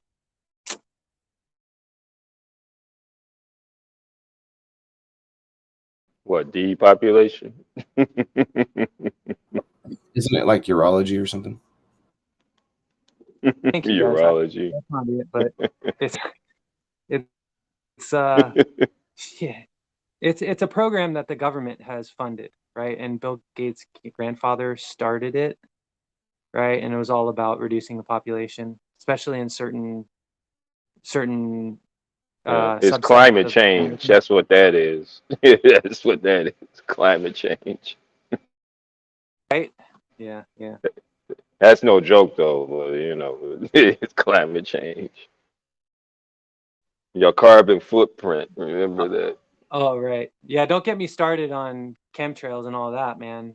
Oh, jeez. I peeled back the onion way too far on that. Let me just tell you, like, the stuff that's just in our air, and it's not like it's in all jet fuel, actually, like these metals. And once you're able to have that many metals in the atmosphere, then it's extremely easy to manipulate the weather.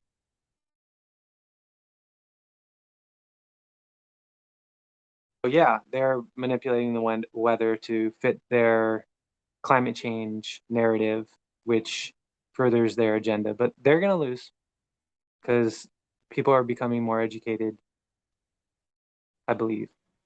Well, I mean, nature. The thing is about nature. What man like them don't realize is that it's nature. It always goes back to the way it is. It resets itself. So yeah, you could change this and change that. Guess what? Nature's going to either adapt to it or it's going to change it.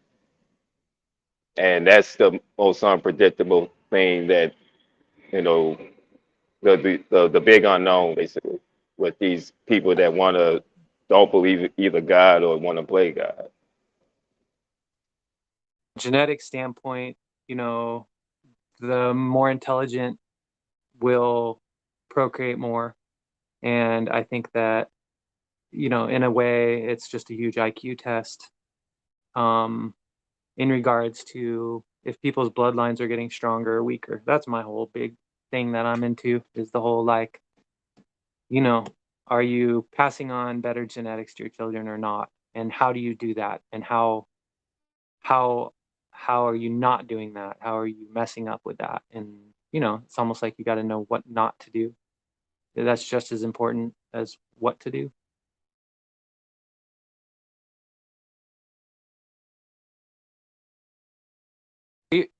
We're way over here in the weeds. Well, not weeds, but I guess we're in the clouds. We're above the clouds any damn way. We see what we see from the outside. So. True. The best side of the coin is the side of the coin. The third side of the coin, looking down both. So if people say, "Oh, Rich, you're on the fence, dude, come on, join us over here," or the other side saying, "Join," I'm not on the fence. I'm on the side of the coin. I'm looking at both of you, and you both are fucking retarded.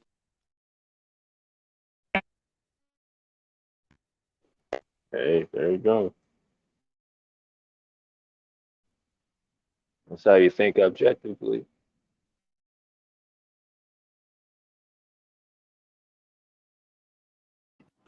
As they say, the new critical thinkers are the new conspiracy theorists. You know what? It's funny that you say that. There's this guy that I listened to, and this was like 2 weeks ago, and there's a study on conspiracy theorists. And they found out that conspiracy theorists were more skeptical and critical thinkers than the ones that really blot you off as just conspiracy theorists. I gotta find out who actually conducted that study. It was like a Harvard study.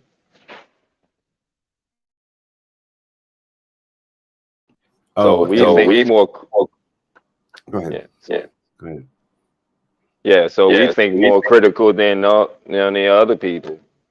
So. Well, I think that like people from other countries like Portugal and Italy, Spain, that they had a situation where they learned a lesson, because the people that were like graduated as doctors and lawyers and politicians and things like this, the people who had the education like doctors and lawyers and other things like this, us as a population would just, because they have that title, would just already usher them into their intelligent category, right?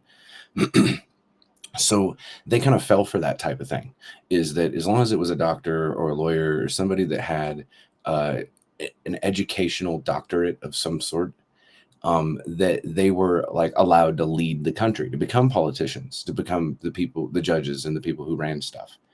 And those intelligent people were telling the community that everything was going to be fine, that they knew what they were doing, they were going to figure everything out, and that everything was going to be great, right? And they lied, or at least to the public opinion, it was supposed that they lied, because what it really was, it wasn't people who actually deserved those doctorates in some sort of way, but it was a bunch of people who placated to be as intelligent as everyone thought that they were, instead of being realistic and just not bullshitting people. But they ended up like feeding themselves into this situation where everyone at the top was just full of shit. And now every day, like, I don't know, I just had this happen from more people from those countries, where even if you were an intelligent person to have a conversation with them, they are going to always forever treat you the same way, whether you were intelligent or not, because proof is in the pudding with those people. Talking in any intelligent or dumb or any way at all that's relevant to anybody doesn't matter, period. You must show that you're worth what you say you are, and that's it. And like, they don't put up with much shit over there anymore, because they've dealt with those things and realized that was a mistake that they had made, like, as a people. So as a people, they like changed how they handle everybody, and it's profound to me to have a conversation with people with those types of mindsets, at least, right? They understand the power that they have, and they take it so serious that even if you were a lighthearted, jokey type of person, even you would feel it in the conversation from them, where your own demeanor and your own natural behavior would mimic their own, and how serious that it was when you had a conversation about country and nationality, patriotism, and those types of behaviors and the rights that you have available to you, and whether your actions in the future or in the present are going to allow for you to facilitate to continue to have those rights as a human being in the area which you're at anyway, because they've been infringed upon in such ways that they knew that it was so fragile. So it was so shocking to them that it was never going to be a joke anymore, even to somebody who just didn't understand. Someone who hadn't been in the position to have all that stuff almost potentially taken away from them if they didn't do something, which they did. They fought back and they corrected their ways. And at least through their generation of having it happen to them, they're always going to remember for at least the next 50, 60 years, and then they'll pass away. And then anyone else who had a good time, they didn't have any rough times to deal with within that next generation, they'd be just dumbfounded that the world is a lot more cruel than what would originally be assumed or presumed. Yeah, it definitely is. I mean, the last 2 years definitely showed its true colors. You know, people actually showed their true colors on either side. I know I stood my ground. That's all I could say. My family stood their ground. Yeah. I mean, even that's tough to make an opinion about, no matter how you feel, in fear of, having to feel responsible for what you said, and then have like a bunch of people die later, and you're either right or wrong. Doesn't matter at that point, right? Who cares whether you were right or wrong? At that point, whatever had happened, if a bunch of people die in the end result because of it, then it's probably pretty wrong to do. It's probably pretty easy to get on the marketing side of that shit was wrong. Yeah.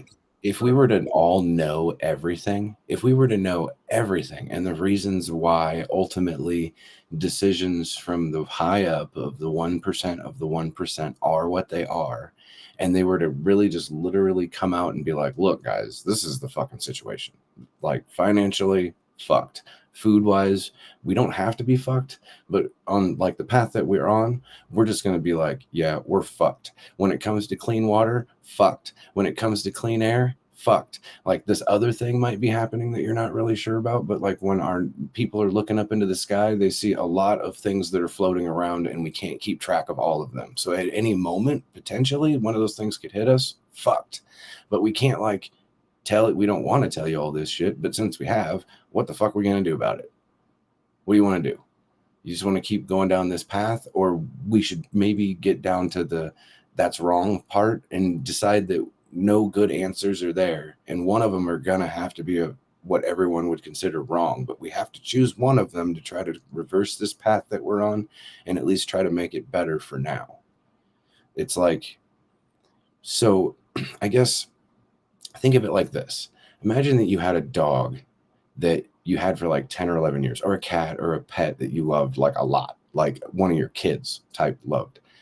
And now you realize that that animal has a health issue and probably is only going to live for a year or two. And that whole time of that 10 or 11 years, like, you were spoiling that dog, or animal, you were overfeeding it. And by 11 years later, that dog is particularly unhealthy for being old. And you might start blaming yourself for treating that dog so good, and the reason why that dog might be unhealthy now and dying after 10 years of a long life, really, for a dog, like when you think about it. So do you beat yourself up about it? And then what you do in retrospect, beating yourself up psychologically about it, is you're like, fuck it. Now I'm going to take this fat dog that I didn't walk as much as I probably should have, didn't have a good diet for it, so that way it could continue to run around and do like jump on the couch and all sorts of shit, like if it wanted to. And you start thinking about all these things, but in reality, like the whole 10 years, what you really did is gave this dog or pet or animal the best fucking life it ever really could have ever had. Every time you were around, you loved it, you pet it, you did this, you did that, you bought it things that it didn't even want, you fed it all the time. As a matter of fact, you fed this thing like a king so well that it's now fat, right? And then now at the very end of it, because you're having regrets of how you decided to handle things, now what you want to do is overwork and walk this dog, put it on a diet, so all the food that it ever had through its whole life is now not there anymore. You're torturing this fucking thing, changing its whole life to make yourself feel better. Wouldn't you think that like you wouldn't do that to something that you care for, and just deal with the fact that you did what? You did something so harmful as to give this thing the best life it ever could have fucking had, and then just continue that when you know it's going to die anyway. Just continue that shit. Just keep being the happy, positive, treat this thing like a fucking kid until it dies, and then be happy with every decision that you made. And hopefully the next animal that you come across, luckily for it, is going to have a wonderful life too, because you're that good of a fucking person. Get over it. It's not that big of a deal, right? And then you just psychologically like turn this switch in this person's mind, like, oh, I guess there is another side to the coin. Well, absolutely. Like, instead of telling yourself that you're just a terrible, terrible fucking person and then torture this dog through the last days of its life, like, don't do that. How about that? Like, you could just not. And then, like, to see people's eyes go, that's a fucking option. Be like, yeah, isn't that like neat? Like, that's neat. You want to go look for a dog? Let's go look for another dog. Yeah, I guess it's all relative, and yeah, I would agree with you on that. That's a good decision. Well, it's the same thing even for like the higher powers, right? You got into this situation, you wanted times to be good because you had the opportunity to do that. Yeah, you could have like big giant wars, world wars, but we just had a few of those where a lot of people made a lot of fucking wealth. So they're like, fuck it. In the next 50 years, we'll have some peace for a while. We'll cause some other wars. We'll push some shit around. We'll try to take over economies here and there so we can appropriate the resources, because eventually there's going to be so many of these fuckers that we can't have. This planet can't support all the limited resources that it does have. Eventually, we got some math people will figure that out. But in the meantime, when we're figuring that out, like, what can we do in the process to at least like divert this population thing that we're having only in certain areas of the world, right? Like, we don't have a population crisis where we're becoming overpopulated, I guess, in a very equally diluted way across the whole planet. For some reason, humans are dumb and they like pile on top of each other in very concentrated piles of each other, where they're even making their own lives difficult because of the competition that's around. Some countries like China have fixed those concentrated types of issues because people don't have a choice. They have to deal with the hardships of having so many organisms living so close together. Like, it becomes a rough life. In the United States, some people wise up to those types of things and they move away from the cities because they're I don't know, maybe higher functioning type of people that realize that all of the mess and the noise and the drama and the feelings and the waves of energy and all the stuff that comes from a city, it might be okay to work in, to dabble in every once in a while, but not okay to like live in. Some people thrive in that type of activity.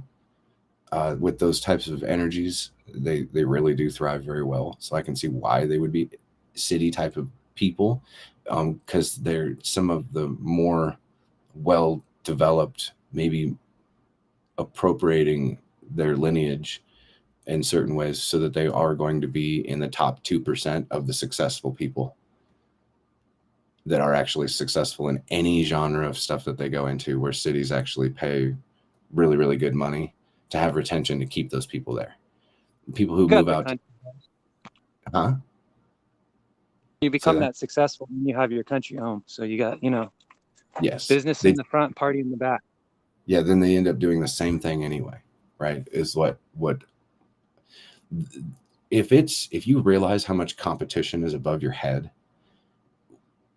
the simple decision to me would be to move to another place where you can bring your skills that are probably required and needed, and they'll even pay you more for living in just living in another place that doesn't have that competition above your head, and you can just immediately become in the top 2%, like being able to provide yourself with monetary wealth and fiat just by doing something that you're already skilled at is particularly simple and easy to do.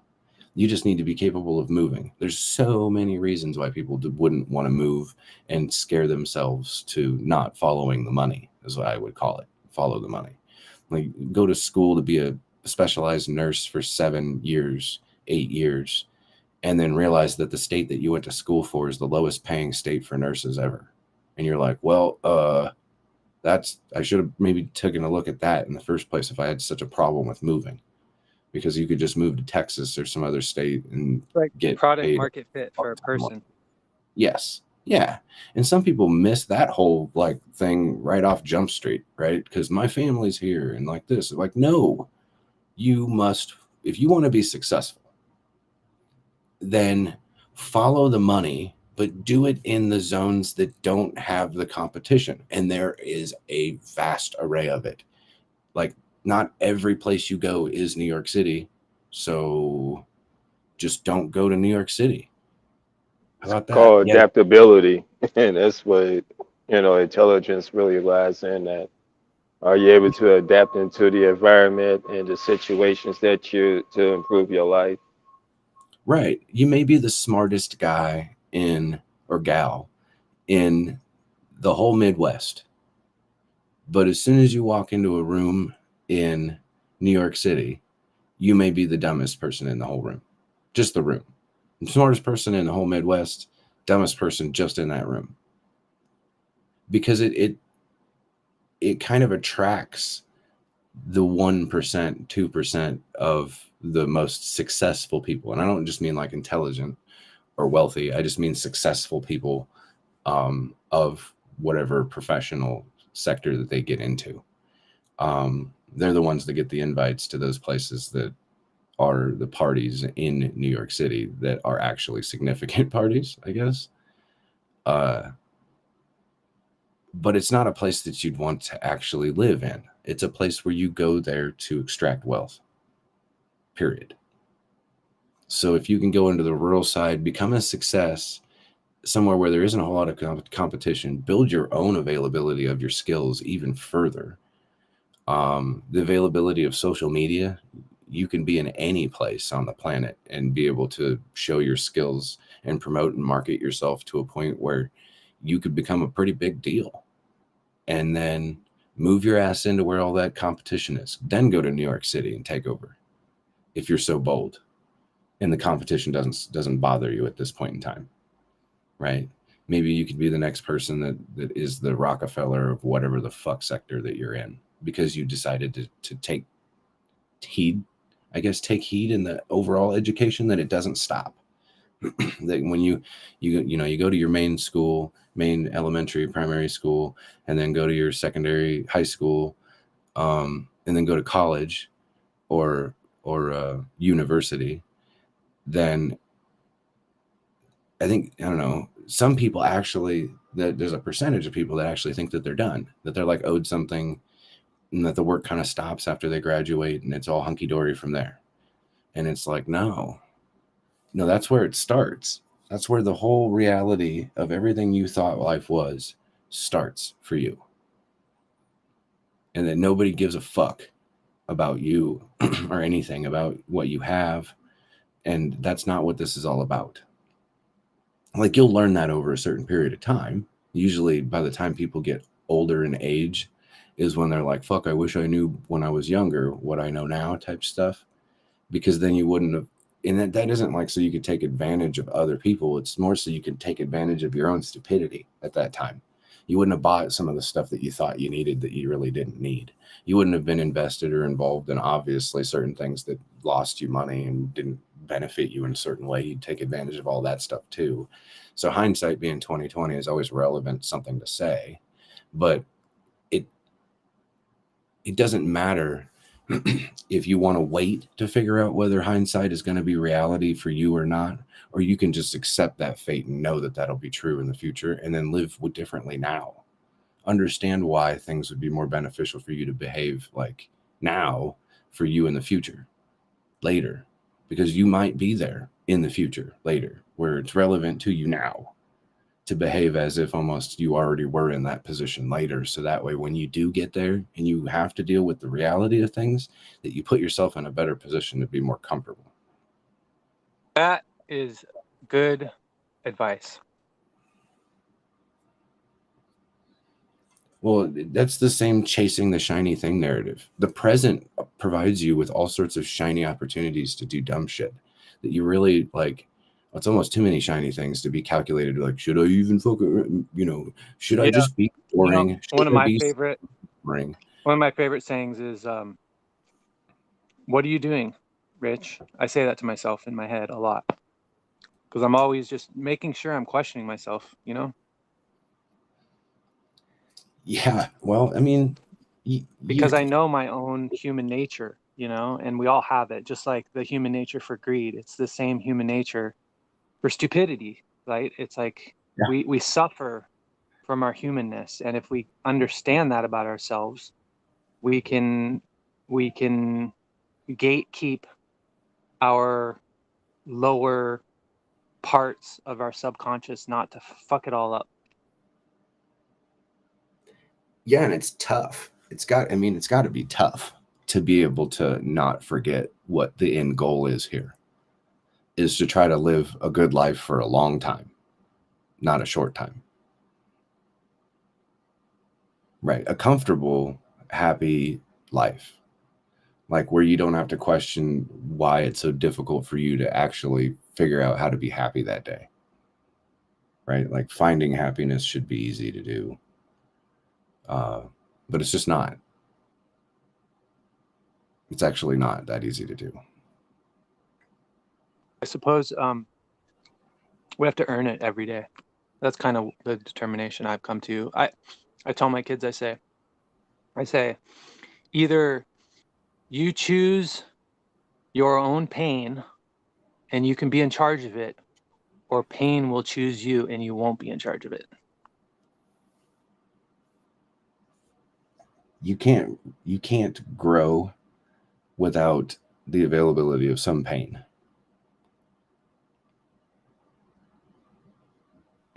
For, as we know, like one of the biggest pains for people, especially with money, right, is waiting, right? So it's like, there it is. Richard RH put it out there right for us. Like, you have to, if you choose your suffering, that's great, and then the rewards are better than if you didn't. And that's basically what I tell my kids. I'm like, you can choose to make yourself uncomfortable and push yourself past your comfort zone and learn and grow and suffer because of the growing pains, or you can not grow and be lazy, or not be efficient or whatever, and just suffer without any benefit. Yeah, I agree. Everything works that way, right?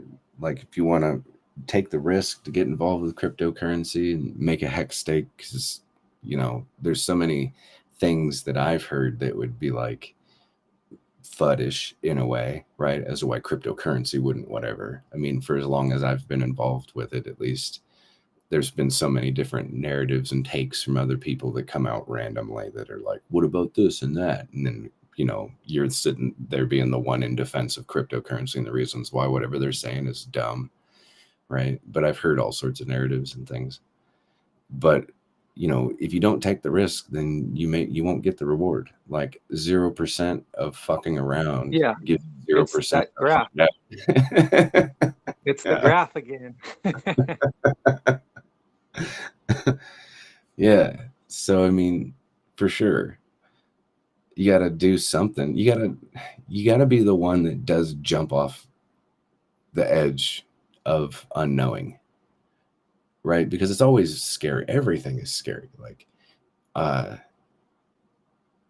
well, like to think of it as, you know, the path diverged in the woods, right? And I've taken the one less traveled, and it's made all the difference.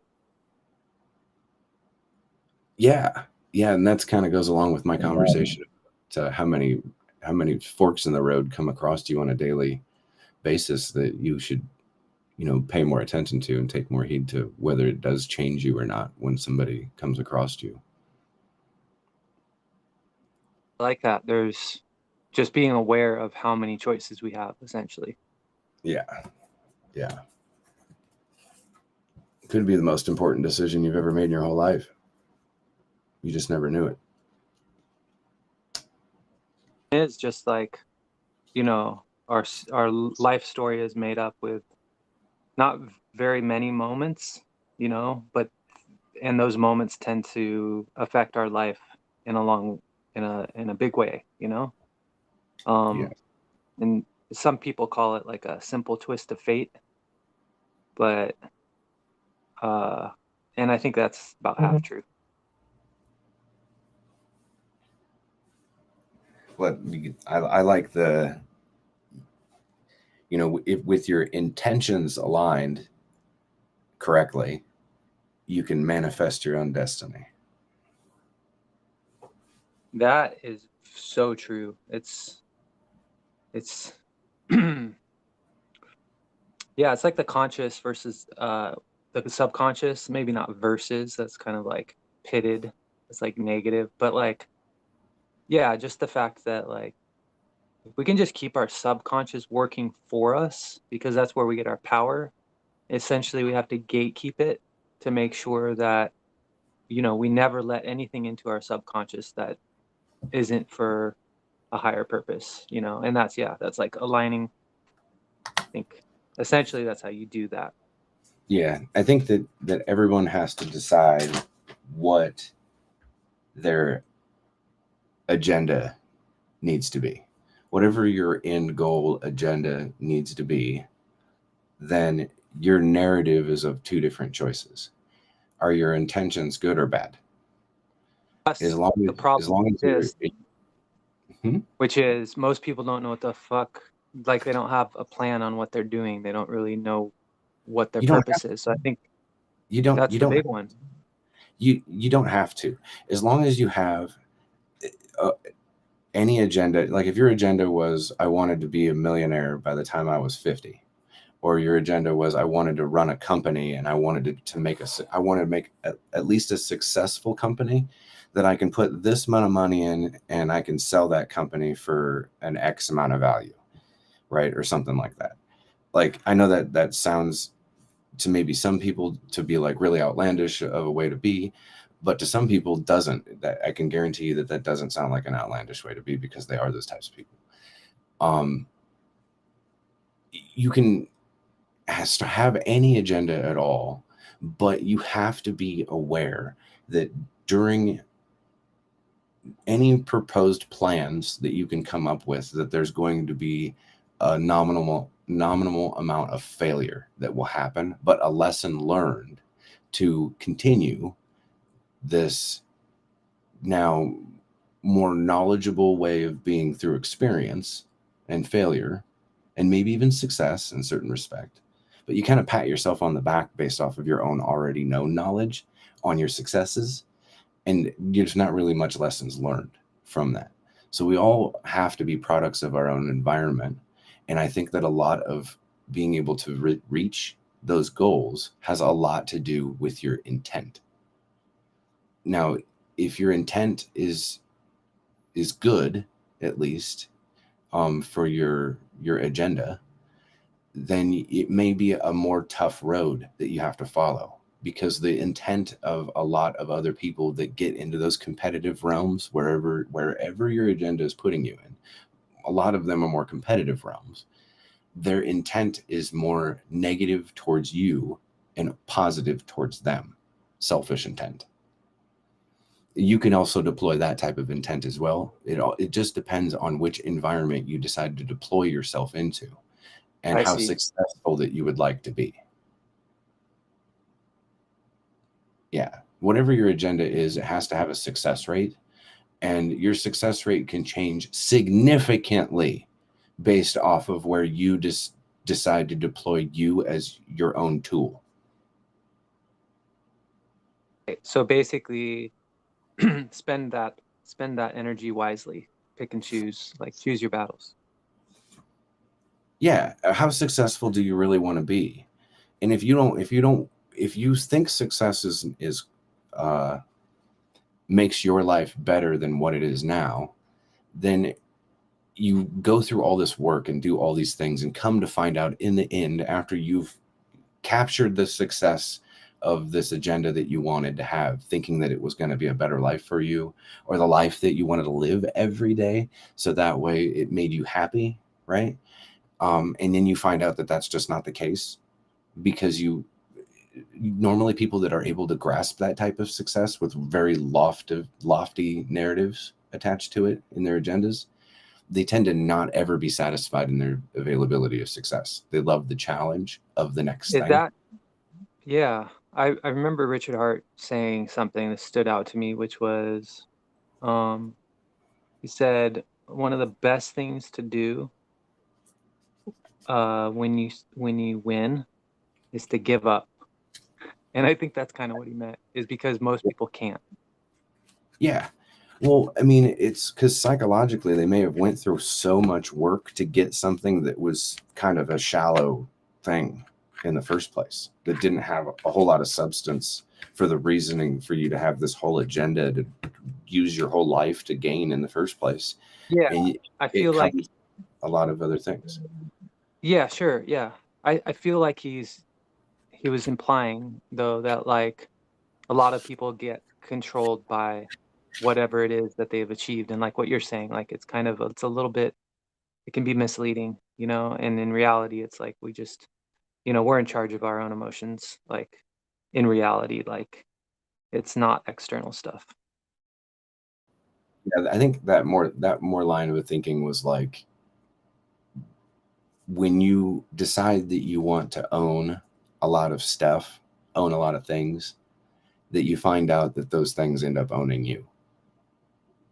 Because if I had a mansion that had 6 Ferraris inside of it, that had $10 million worth of watches and hundreds and thousands of dollars worth of clothes and shoes and jewelry and all sorts of other shit, unless I had armed guards at the door when I left that I could actually trust, which I could tell you right now I probably wouldn't, I wouldn't leave the fucking house. Now I would be a slave to my own shit. I know that there's ways to put it in these lock boxes and these other things and all this other stuff, but maybe you may not be that type that even trust those types of people.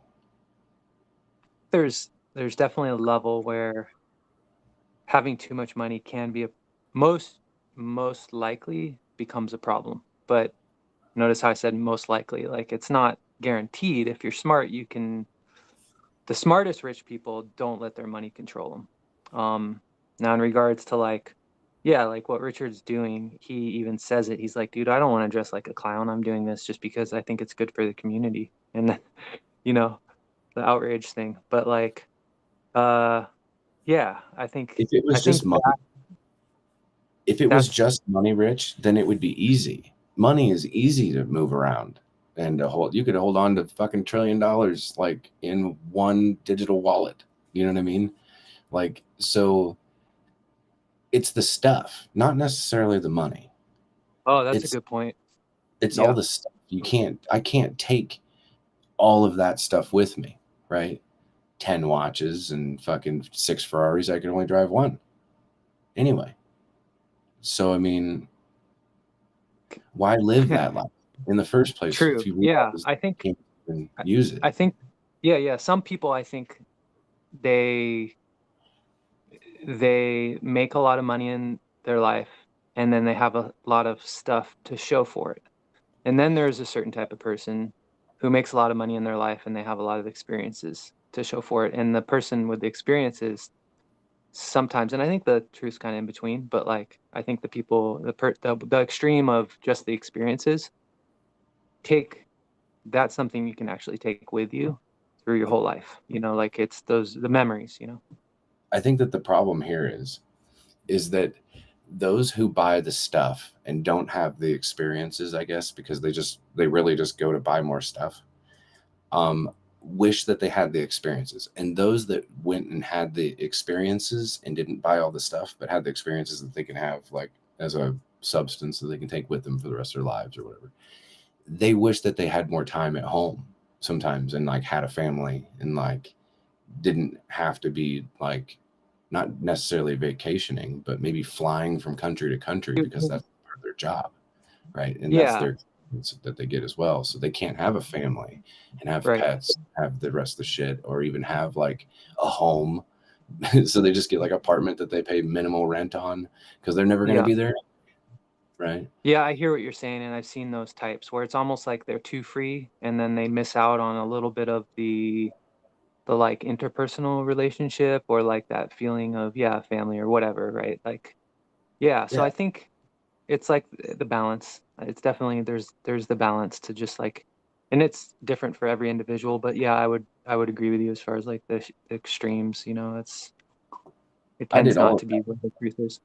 Like I did the traveling stuff too, like where I shouldn't have had homes and I shouldn't have had cars because I wasn't fucking there, but I did. And so I just had like my woman live at my house, and having her there with guns and shit like gave me, this is a selfish as fuck thing that I'm admitting, by the way. It made me feel better that I would be able to go around and do my professional stuff all over the place, and I can continue to have stuff. And really what I told people was that anyone who is involved with me is going to live a pretty good life because I don't get to live it. You know what I mean? Like, pretty much take care of everybody else around me. And then I just keep moving forward, doing my thing, because that's just the way I'd rather be. But until recently, I must have been a midlife thing recently where I'm like, I don't want to do this anymore. I would rather be at home and enjoy that for a while and not do everything. It's almost like the previous decision was a bit of martyrism. Maybe. Well, unintentional. It was like you sacrificed. Yeah, I didn't realize that I wanted those other things until she came around, right? The woman comes around, because I wasn't looking for any of that stuff either. She forced herself into the whole situation. She wasn't taking no for an answer. She was a totally different monster as opposed to anyone I've ever dealt with when it comes to the female type, right? And like I didn't know that she was like involved in government the way that she was, and that she was kind of like a serious woman anyway. That's just her. I didn't know. So I guess that was like, I know that women like her exist, but maybe this was the first time in all the places that I've went to exposing myself to, not literally exposing myself, but putting myself in an exposing way where there's many women for me to be able to speak to and stuff like that. Never came across one like that. It was like multiple days. Like the first time I totally played it all off because she was there with like an ex-boyfriend or some shit, right? So I was just kind of like, nah, no thanks, not gonna be part of this. And then she had suckered me back in like a week later, and she was there by herself where I actually got to get some substance from her, right? And so then it just kind of changed there. A lot of stuff in my life changed there. Like I thought that I was serious this is in my early 20s, so yeah, I was serious, very headstrong, kind of a dumb fuck, that just charged full blast into stuff all the time. And she was too, right? She's my age too. And it was kind of empowering, I guess, at that point where I became like a different type of monster. I wasn't just trying to prove to myself that I was so capable of doing all these things in these positions that I was putting myself in. Mind you, I never put myself in a place where like I wasn't skilled in some sort of way, and then I was welcoming failure at that point in time in my life, like overwhelming failure, I guess, at that point, because I wasn't trying to change directions. I was trying to become a master of all this stuff that I was involved in there, and I just didn't feel like I had grabbed that success to be bored with it yet. And that was the point in time in my life where I was, and I was trying to prove it to her too. She was the first person in my life that I ever gave a fuck who thought anything about what I was doing. That's pretty cool.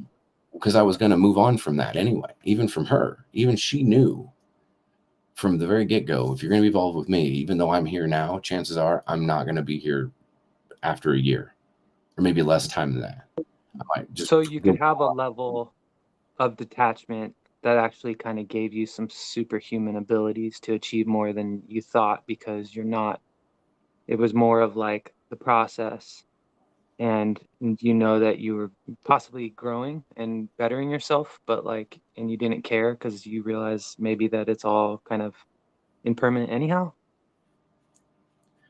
Well, I mean, sure. Yeah. I mean, so there's certain things that, you know, with the way that I decided to be and the way that I am, that will never change, right? Like the having kids and things like that as getting older is less of an opportunity anyway, but I never really gave a shit. I never cared about any of that. And neither did she either, right? Um, her for medical reasons, she can't have kids now because she got But yeah, that tube thing done. But she never wanted kids before that anyway, right? And she's Catholic as fuck too. So I mean, she's a rare odd duck for sure of her breeds, good of her friend kind. who's very just like that. Yeah, yeah. Um, so I mean, yeah. Here's one thing that I didn't expect is even making that definitive line and cutting the attachments of like, hey, let's not get let's try to not get things too twisted here because I don't want to hurt you because I like you, right? Um, and that, you know, maybe in like a year or a year and a half or so that I'm probably going to move on to where the next batch of money is at and go help assist those people in that project too, right?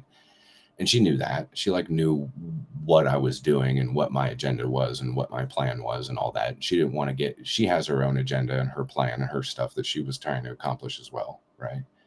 So it's funny. It's like one of the rare adult conversations I ever had where like assuming those positions between each other and being pretty realistic about it led for us to fight our own actual realistic understandings of what we actually thought we wanted to try to commingle our differences of reality, um, just because we liked each other. We don't even have a whole lot of things actually in common, but yet forever, like it's been 12 years and we just can't seem to get rid of each other. I guess. We just keep come crashing back to each other.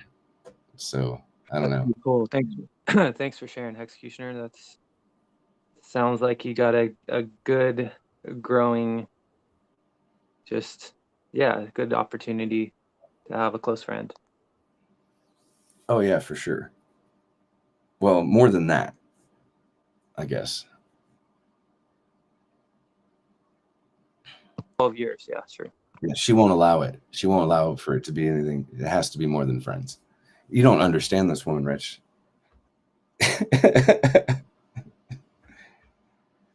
She's a pit bull. Understand most women, and I don't try to. Oh my God, I know, right? Well, I mean, it's a whole different. Every different woman is a whole different world that you're diving into. Absolutely, yeah. They're mostly, they're ruled by emotion, and there's a lot of power in that, and that's what's attractive, I think, to myself is like, yeah, it's they've got their own ecosystems or like their own bubble. You know, the whole bundle of yin energy.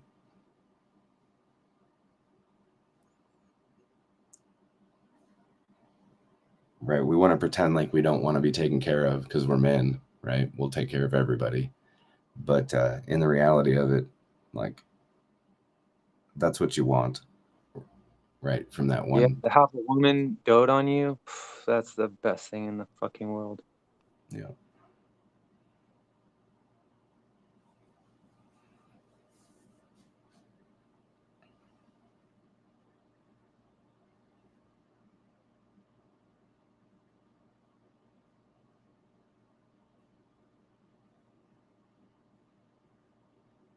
Axis Alive, like my reply. I hope you leave some for those of us who want to do the work for ourselves.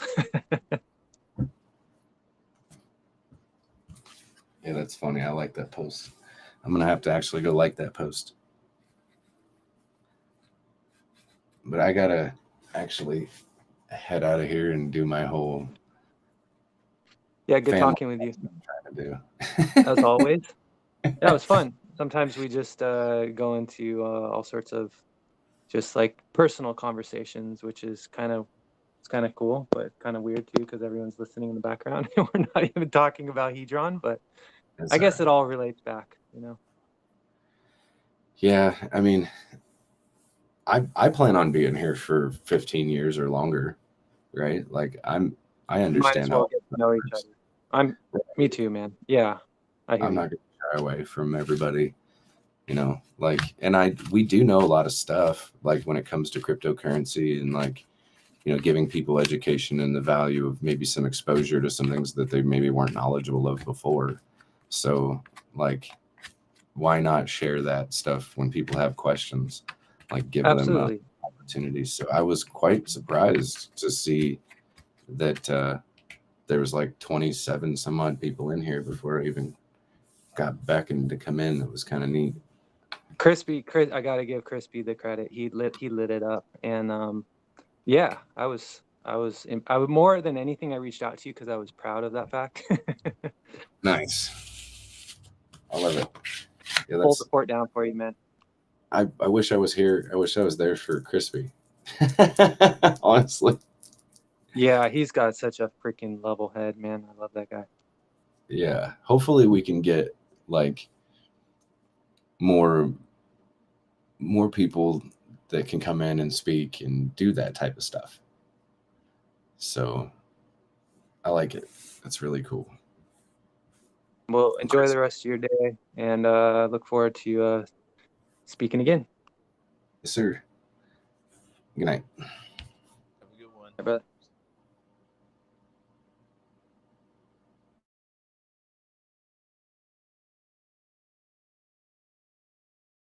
How's it going, Siggy? Fish?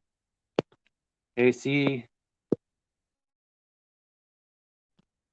Hello. Hey, everyone. What's up? Hey, do you know about the QE? What's going on with that? Is that about to release like in the next hour? Do you know the timing on that? What are you talking about? The Fed hike? Oh, yeah, I don't fucking know. They had some meeting today, didn't they? They're gonna go up what, 3/4, 75 points or something? Is that what you said?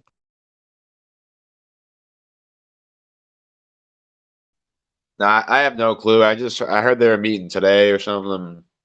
I don't know. One in here? No. I guess I could go look, but yeah, it's happening today. I don't know. It's kind of I don't know. Everyone's kind of expecting one thing, and I presume They're that pivoting, tends right? to be. What's that? Are they pivoting? That's what I've heard.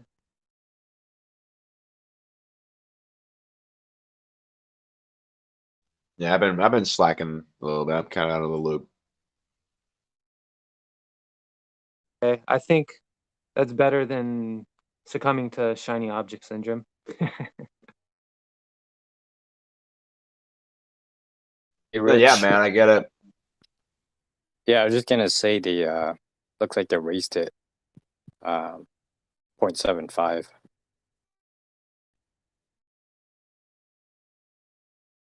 But that's what I heard was going to happen. So That's what they've been doing, right? What they've been doing 0.75, right? Or am I wrong?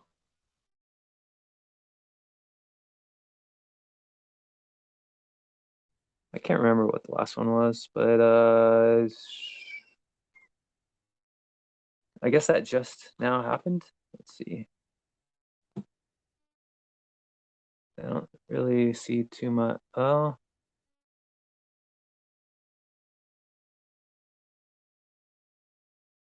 I don't see too much effect in the market. Let me check the DXY.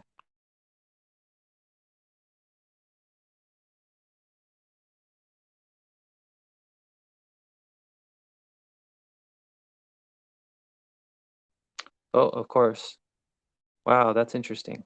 Yeah, exactly the opposite of what crypto did. Crypto started to go up, then it happened and went down. And the dollar was going down and then it went up. So yeah, I see a resistance line on the dollar coming in the next day or two. So yeah, I think it's gonna be beneficial probably tomorrow, next day.